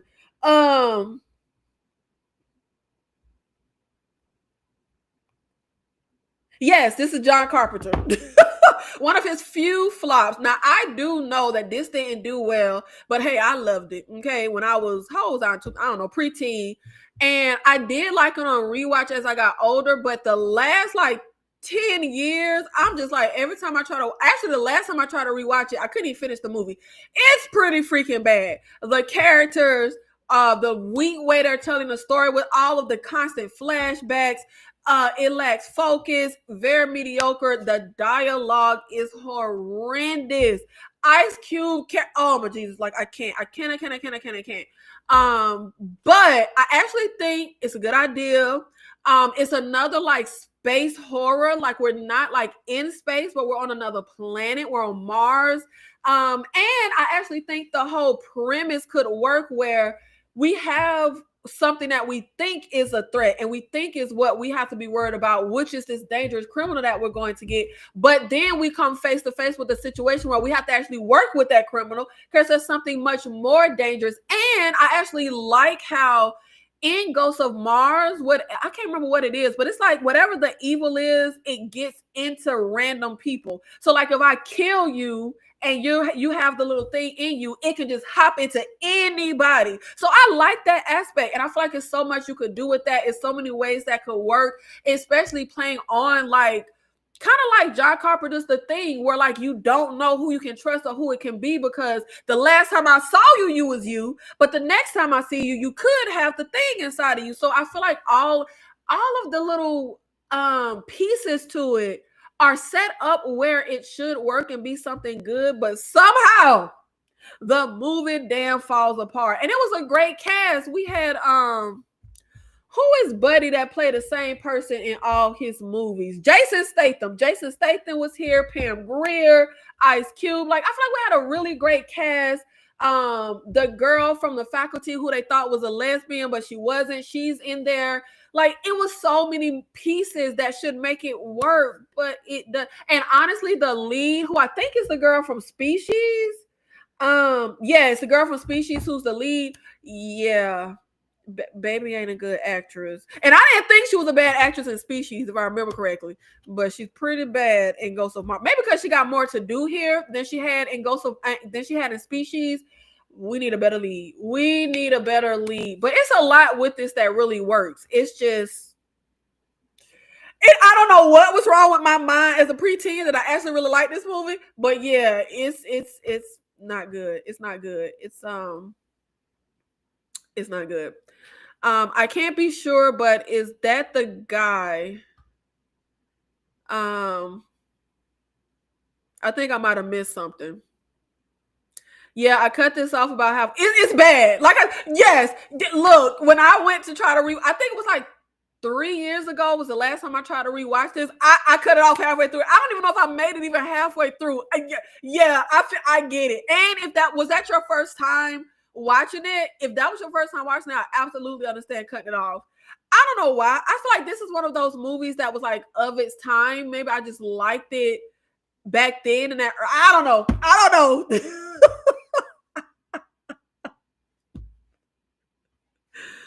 I'm so ready for a creature feature and memorable slasher villain. Why I can't talk? It's getting late. Renaissance. I'm with you, Anakin, not Vader. I am absolutely 1000% there with you. That's what even made this come to my mind, because I was just thinking like, look, Hollywood, you need to be watching. You need to do some of these remakes and cut me my check though before you do. Before you do, cut me my check. Our next movie might be controversial as well. Bones from 2001. Over 20 years after his death, local legend and benefactor Jimmy Bones returns as a ghost to get revenge on those who killed him and restore his neighborhood. I know that people go up for this movie, and I enjoy this.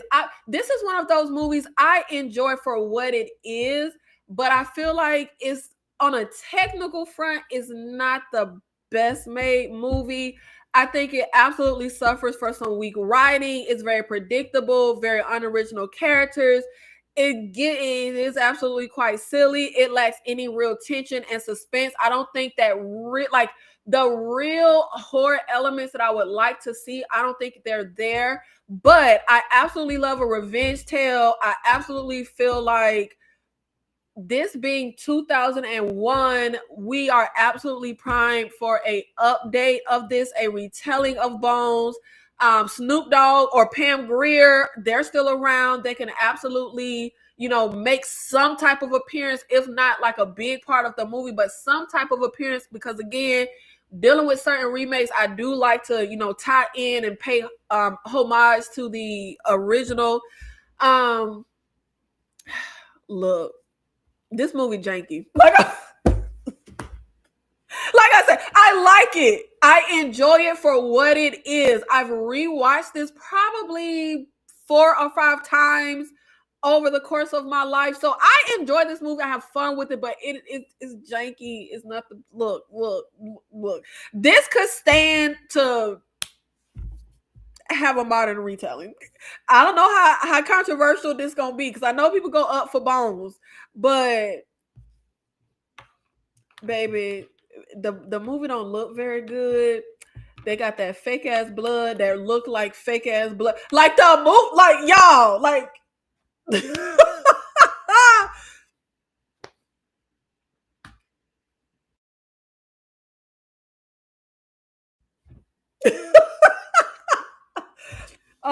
Y'all finna send me hate mail.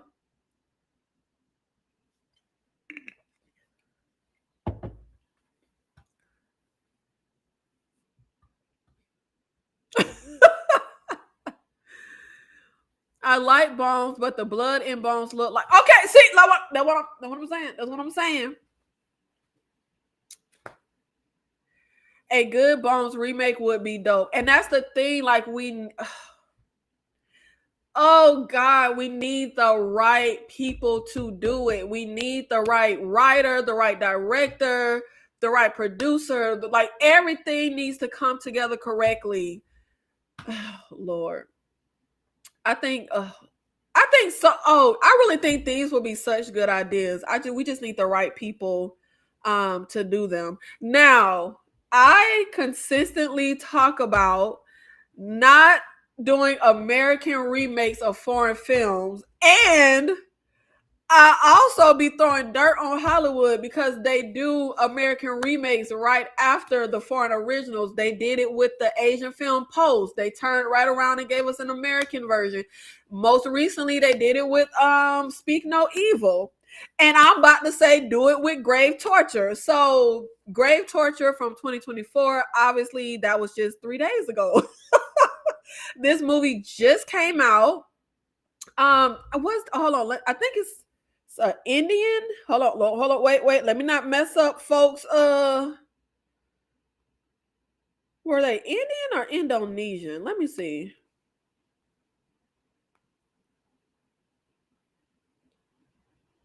Indonesian. Okay, it's an Indonesian horror film that came out last year that I watched. When a violent act kills her parents, Sita vows to debunk the idea of supernatural torment after death, a fixation that leads her on a dark quest.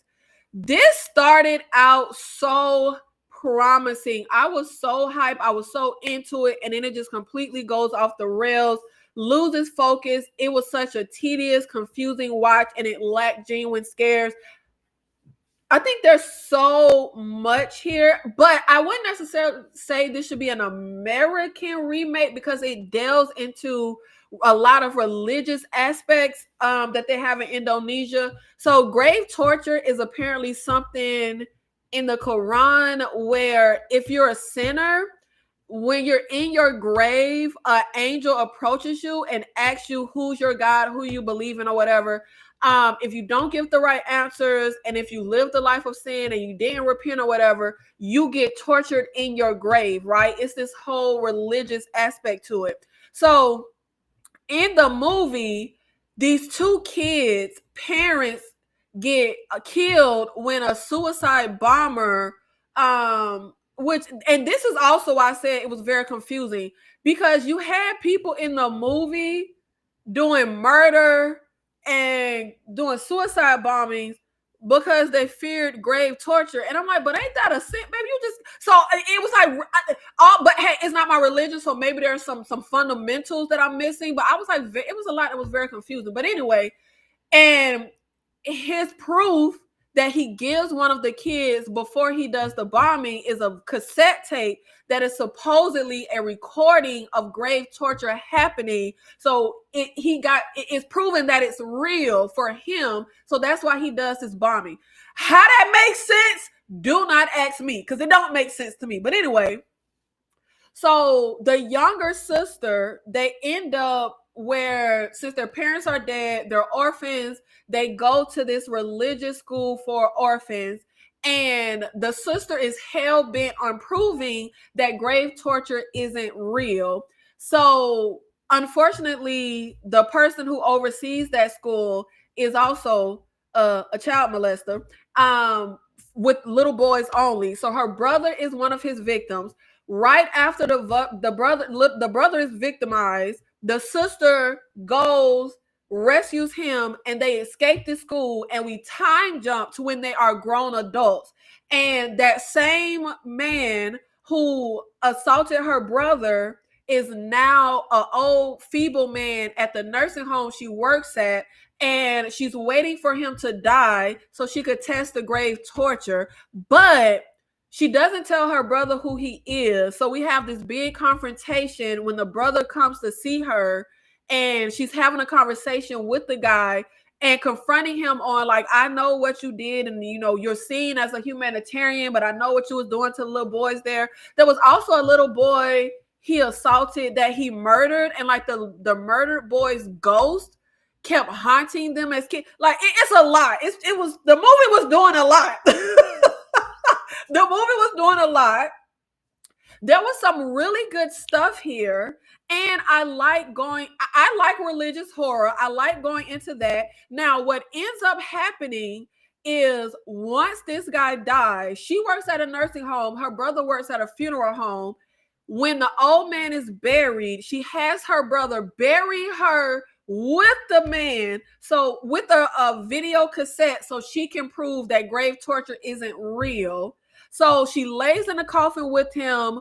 The brother finally comes to get her. There's nothing on the tape. Grave torture isn't real. She's like, if this man, who was the evilest of evil, if he didn't get grave torture, then it must not be real. So she then goes on a talk show to play the tape so she can prove it. But her brother done tampered with the tape. And now, since it's aired on TV, it has now caused like chaos, and the world is like going crazy because now she's proved to the world that grave torture is real. And for some reason, since grave torture is real, that means you need to go kill niggas. Like, again, I don't know how that makes sense. Now, I ain't even finna keep going into it because it's a lot. It's a lot of movie parts. It's a lot going on in the movie.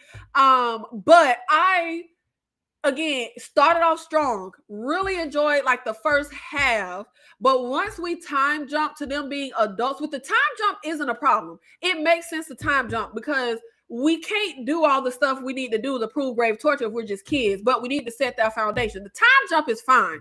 But once we time jump, it just goes so far off the rails. And again, maybe it's a cultural difference, maybe it's the religion. I did not understand. Like, I get the fundamentals of grave torture. You're a sinner, you're in your grave, you get tortured. Apparently, like, your soul and your physical form gets tortured.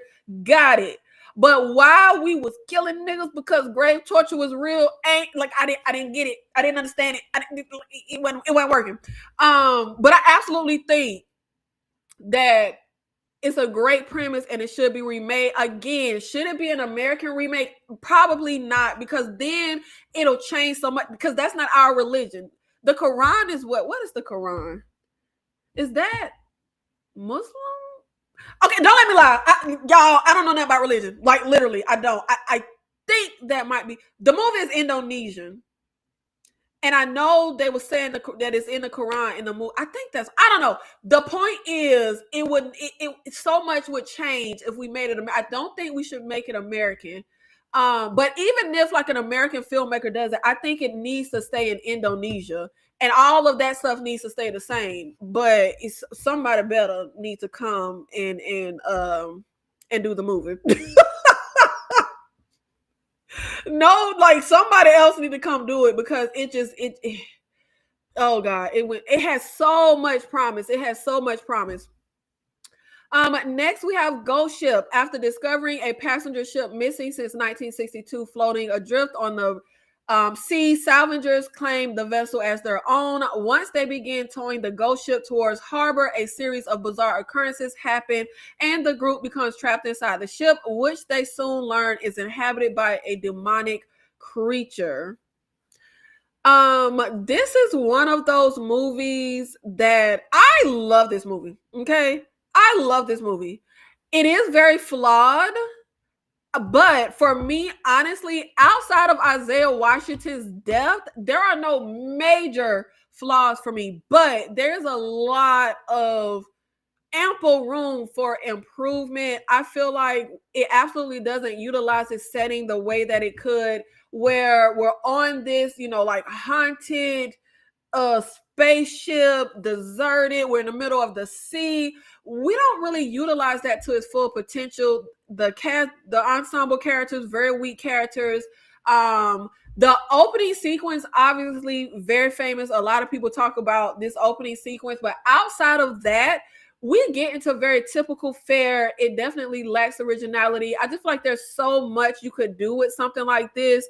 And I feel like a remake for me should go much darker, kind of in line with how The Midnight Meat Train ends, if you're familiar with that movie, where instead of, even though this one doesn't necessarily have a happy ending, because old girl survives, but she still sees the boy, the collector of souls. But in the version I'm thinking of, she would defeat him. He would not come back, but she would now be the new person over the gold that is collecting the souls. Like, that's where I would take it. Like, but I like this movie. I like this movie. I know a lot of people don't. I know a lot of people say that is only the opening sequence is good. I disagree. That opening sequence is the highlight of the movie. But I have a lot of fun with this movie. I've rewatched it a lot over the years. We had this on DVD when I was growing up, and I rewatched it ad nauseum. But like I said, definitely a lot of room for improvement for a new filmmaker to come in and really do something with it. And I feel like do something with it where it kind of looks unrecognizable to the original. It's just so many places you could go with just that premise. Virus from 1999. When the crew of an American tugboat boards an abandoned Russian research vessel, the alien life form aboard regards them as a virus which must be destroyed. Now, this is one of those. I still love this movie. Now, I haven't seen it in like the last 5 years, if I remember correctly. Like, it's Jamie Lee Curtis. It's a really good cast. They're like on a fishing boat, but like a storm comes, so they have to like, I don't know. I think their ship gets messed up, so they board like this deserted ship out in the sea, something like that. But that's how they come across like this. And I think it was like was this more like sci-fi? Like, was it some kind of I don't know, some kind of alien technology? I don't know. Something was happening. They came across something on the ship. Niggas start dying. This is one of those movies that I don't highly critique. Again, it's not fresh in my mind. So if there are things that I would critique, I can't think of it right now, but it's not one of those movies like a Cherry Falls where I feel like there's so much wrong with it and we could really come in and remake it. I think it was well done from what I remember. However, I do think it could benefit from somebody coming in with fresh eyes and really updating it, because it wasn't like a perfect movie from top to bottom. It was just one of those movies that I just really enjoyed, kind of like a Ghost Ship, where it's not perfect, but I get enjoyment out of it. But if I'm not mistaken, this wasn't a very successful movie for Jamie Lee Curtis. I think, was Donald Sutherland in here? I think Donnie Sutherland was in here with her. Like I said, it was a really stacked cast. I think one of them other brothers was in there. Yep, Donald Sutherland. When the Baldwin, I was just gonna say, I think when the Baldwin brothers was in here. Yeah, very stacked cast, very talented cast. I don't think it did very well though. Oh Lord, it only has a 5-star rating out of 10 on IMDb, so I guess a lot of people don't really like it. But I liked it. Again, haven't seen it in like 5 years, not fresh in my head. So if it's some stuff that I would critique, it escapes me now. But I think this could absolutely benefit from a modern update. And I feel like this is another one of those remakes that people probably wouldn't even know it's a remake. I really never hear anyone talk about this movie. Another one that would probably be a controversial entry, Psycho, when real estate clerk Marion Crane goes on the lam with a wad of cash in hopes of starting a new life. She ends up at the notorious Bates Motel, where manager Norman Bates cares for his housebound mother. Obviously, classic movie from 1960, done by the famous Alfred Hitchcock. I just saw this for the first time this year, as well as Psycho 2. I wasn't the biggest fan of Psycho. I think it's just because it's of its time. It was a ton about it on a technical filmmaking front that I absolutely loved and respected. But Psycho 2 worked a lot better for me. But I absolutely think that, why have we never remade Psycho? Like, I get it. It's one of those, like, don't touch it. It's a classic type of movies. But I think there's so much room for improvement here.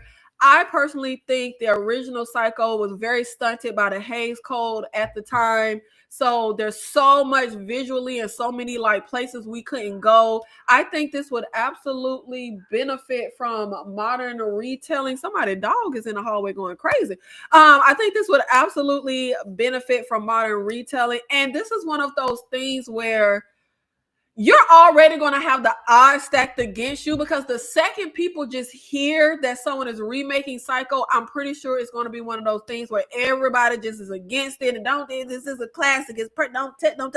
I get it. I know this is probably a controversial one on the list, but I personally feel like 1960, baby, they were like, I'm not good at math. 50 years ago? Like, I don't know. My mom was born in what, 65? Like, yeah, it had me about 50 years ago.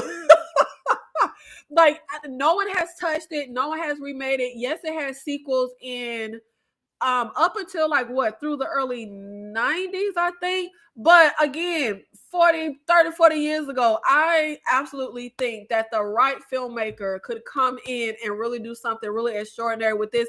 And I also feel like, again, remakes do not need to be like a beat for beat remake. We could just take the bones of the story and do something completely different with it. I personally think this is absolutely prime for a modern retelling. That was the end of my horror movies that need horror remakes. Next, we are going to get into just a few, I think it's like 5, I don't know, it's a few non-horror movies that I think could absolutely benefit from modern horror retelling. But before we get into that, let me catch up with the chat.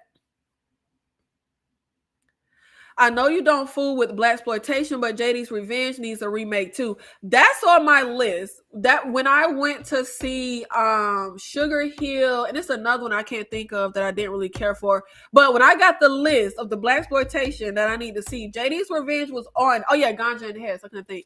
JD's Revenge was on it, but I have not gotten around to it yet. But let me see what JD's Revenge is. I love a revenge tale. Like I absolutely love a revenge. I was actually about to watch The Punisher on. I was like, The Punisher is on Tubi.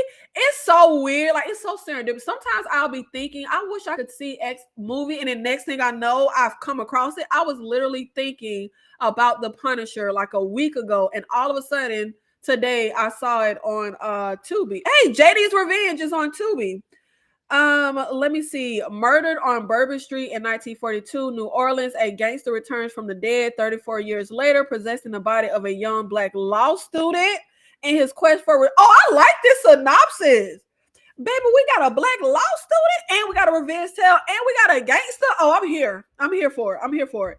A docile black law student is possessed by a 1940s mobster. Oh, that adds another interesting element because that means he's going to be a completely different character. Not a dog. Got my dog barking. Come here, baby. Why dogs do that? What the dogs be talking about? How come when one dog bark and the other dog be barking? Hold on, y'all.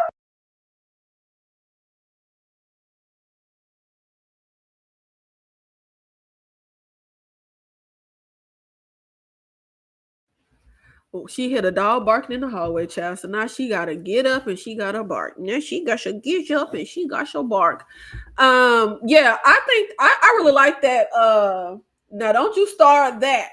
I really like that premise. Oh god, yeah, this would be a great remake. There's so much you could do with that. Like there's so many interesting things to do with that. I love that premise.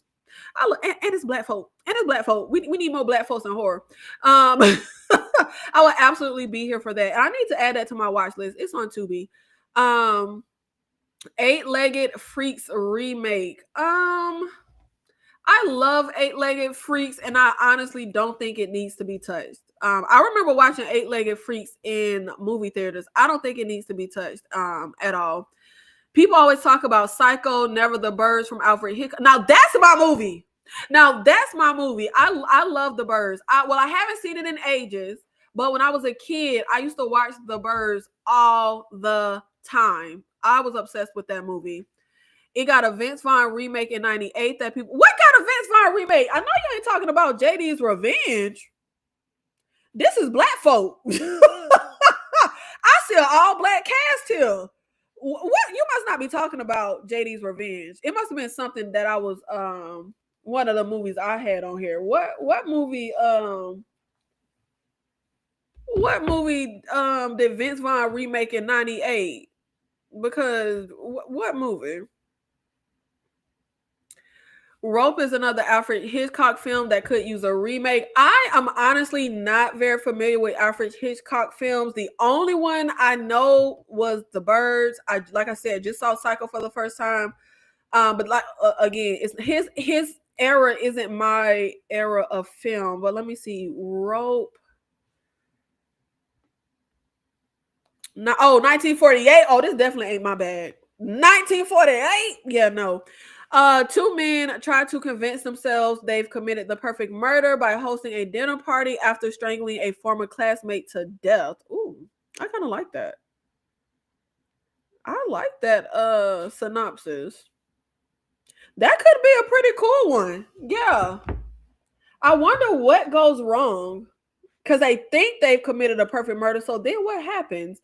Brandon and Philip are two young men who share a New York City apartment. They consider themselves intellectually superior to their friend. You know what this gives me vibes of?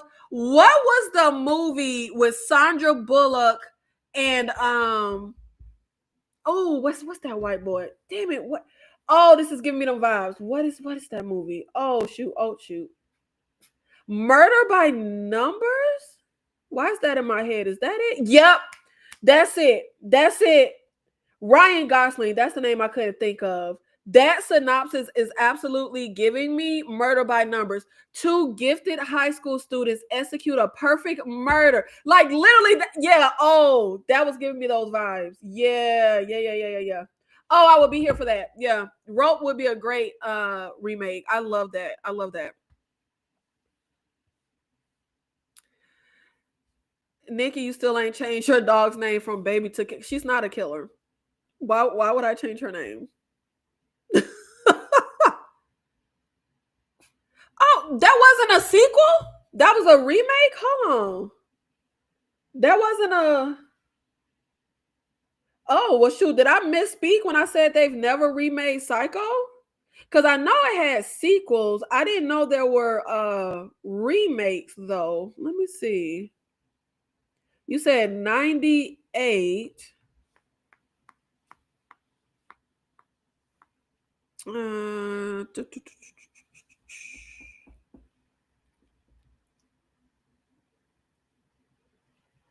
He did a lot in 98. God dang. Okay, here we go. Vince Vaughn was in The Cell? I don't remember him in there. Who the hell was Vince Vaughn in The Cell? Oh, wow. In Gus Van Zant's remake of Alfred Hitchcock's classic, young female banker employee Marion Crane steals money from her boss in Phoenix, flees town, and arrives at Fairville, California's rundown Bates Motel. Wow. I misspoke. I did not know this had a remake. Oh wow, okay. Well, oh, Julianne Moore, Anne H, Viggo Mortensen, William H. Macy. Baby, they had a stacked cast for this too. Oh my God. Richard from Sex and the City. Baby, they had a lot of talent on this cast for this movie to flop. Wow. Oh, I want to watch this now. I misspoke. There has been a Psycho remake. You are absolutely correct. So this is why she's Sister Girl on film. Okay, she know film. I knew there were sequels. I never knew there was a remake. Wow. Okay. Now, since the remake flopped and the remake was in 98, I still think we are primed for a Psycho remake. Because this flopped and we want it to be good.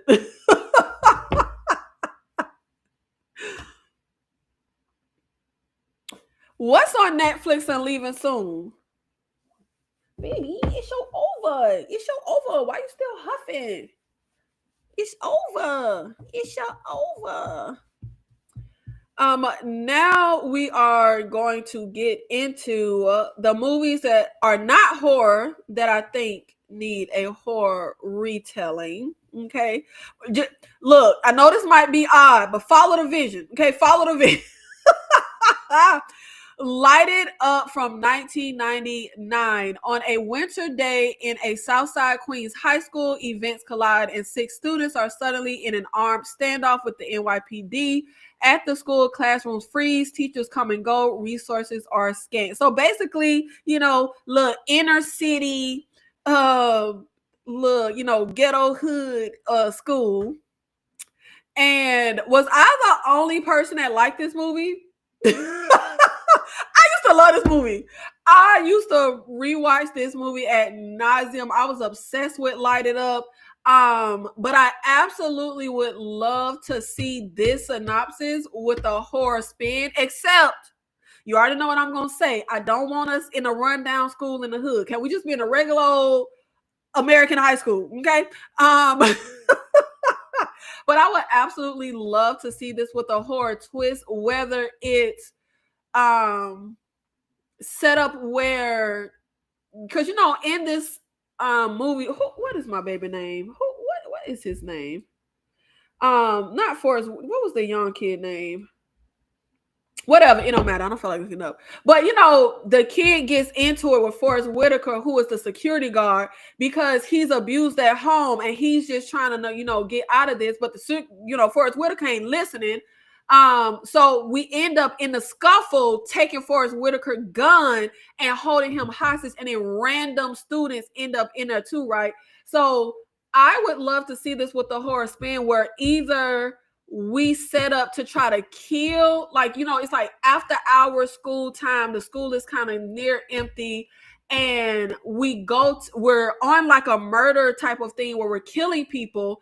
Then when we go to kill the security guard, it goes awry and we end up trapped in here in a standoff, or the same synopsis as the movie where we get into a kerfuffle, get the gun, and random students are trapped. But in the random students being trapped with us, one of the random students is a killer that has been killing off different other teenagers. But I haven't had a lot of time to think on it. But I just feel like I love this movie. Nobody ever talks about it.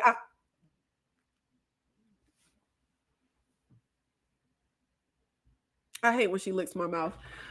Nobody ever talks about this movie, so it's absolutely prime for a remake. But I would not want a straight remake. I feel like I would absolutely love this through a horror lens. I think this would absolutely work. Oh, The Birds is on Netflix. Okay, but you know what? I'm pretty sure I won't love it like I did back in the day because I know them birds look fake as hell now. I know they do. I know the birds look fake as hell.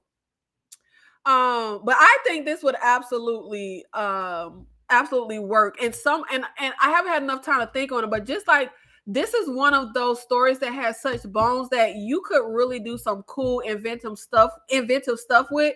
But through a horror lens, we could take it so much darker. And when I say horror, I don't just mean like we just slashing people. No, like something like horrific and through a dark lens of how we would do the story with these characters. Yeah, he was in here. He was the kid that was getting abused. Child, wasn't nobody thinking about Usher. This was a great movie, and you talking about Usher.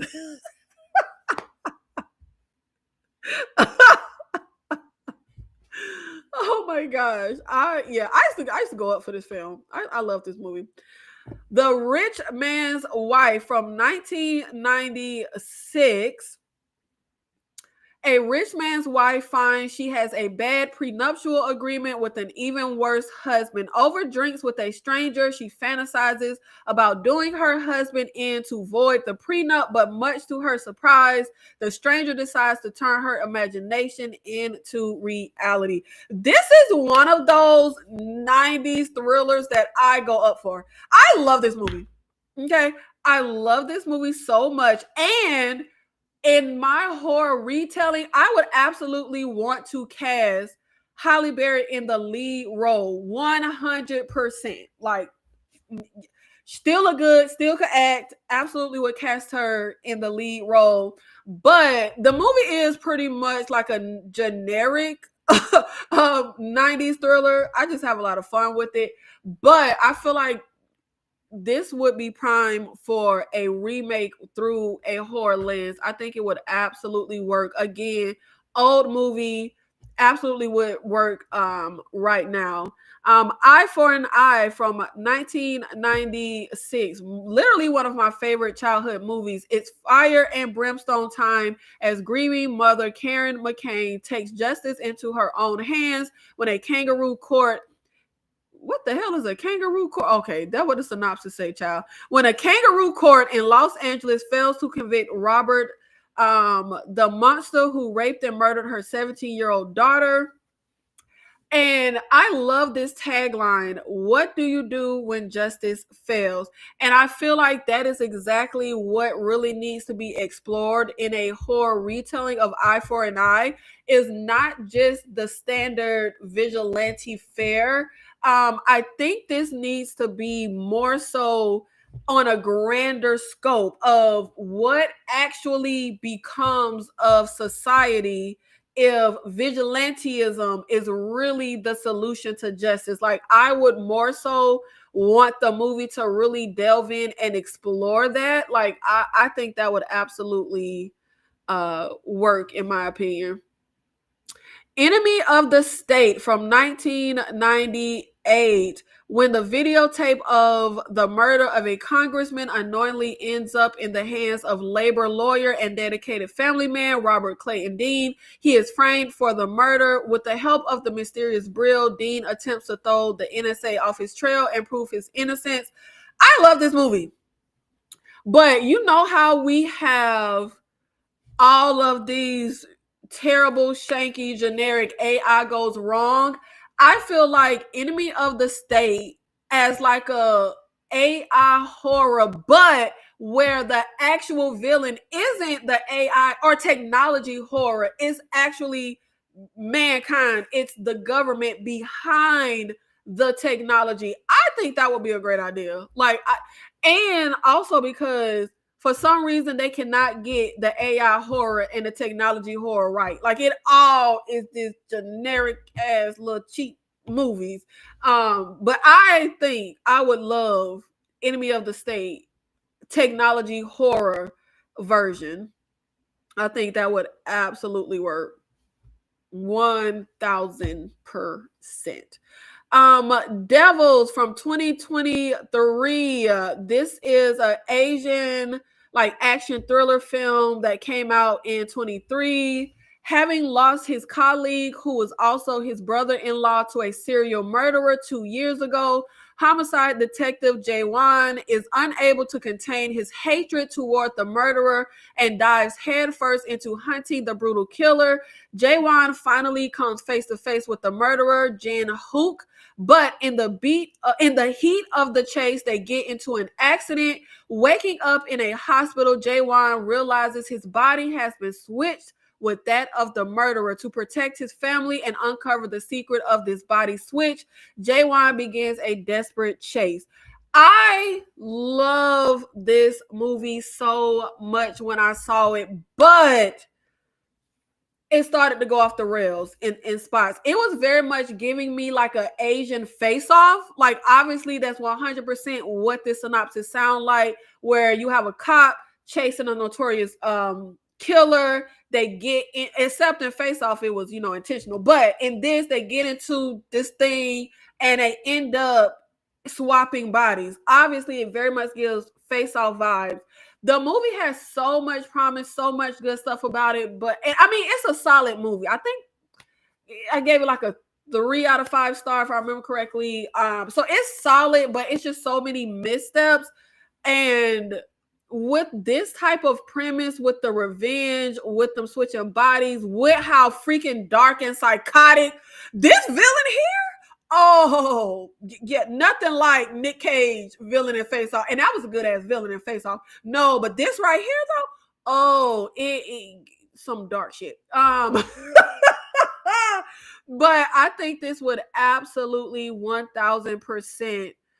Now again, look, it's a foreign film that only just came out, and I know I always be going against that, but I think this was just such a great idea that I wish could have really been done a lot better, and I would want them to really go to some depths that we didn't really. And it's Asian, so they be going, they be going there, but I want it through a horror lens.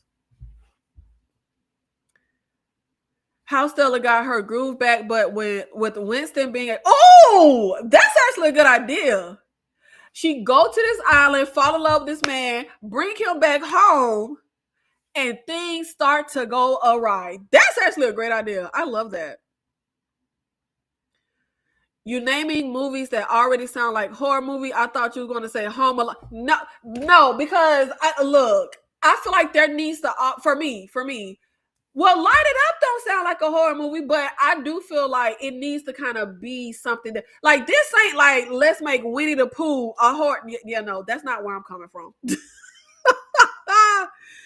Enemy of the State is dope. There's also a movie called Bait starring Jamie Foxx, which is similar to Enemy of the State. I have never seen that, but it is on my watch list, I think on Tubi. I have so many movies on so many different watch lists. It's not even funny.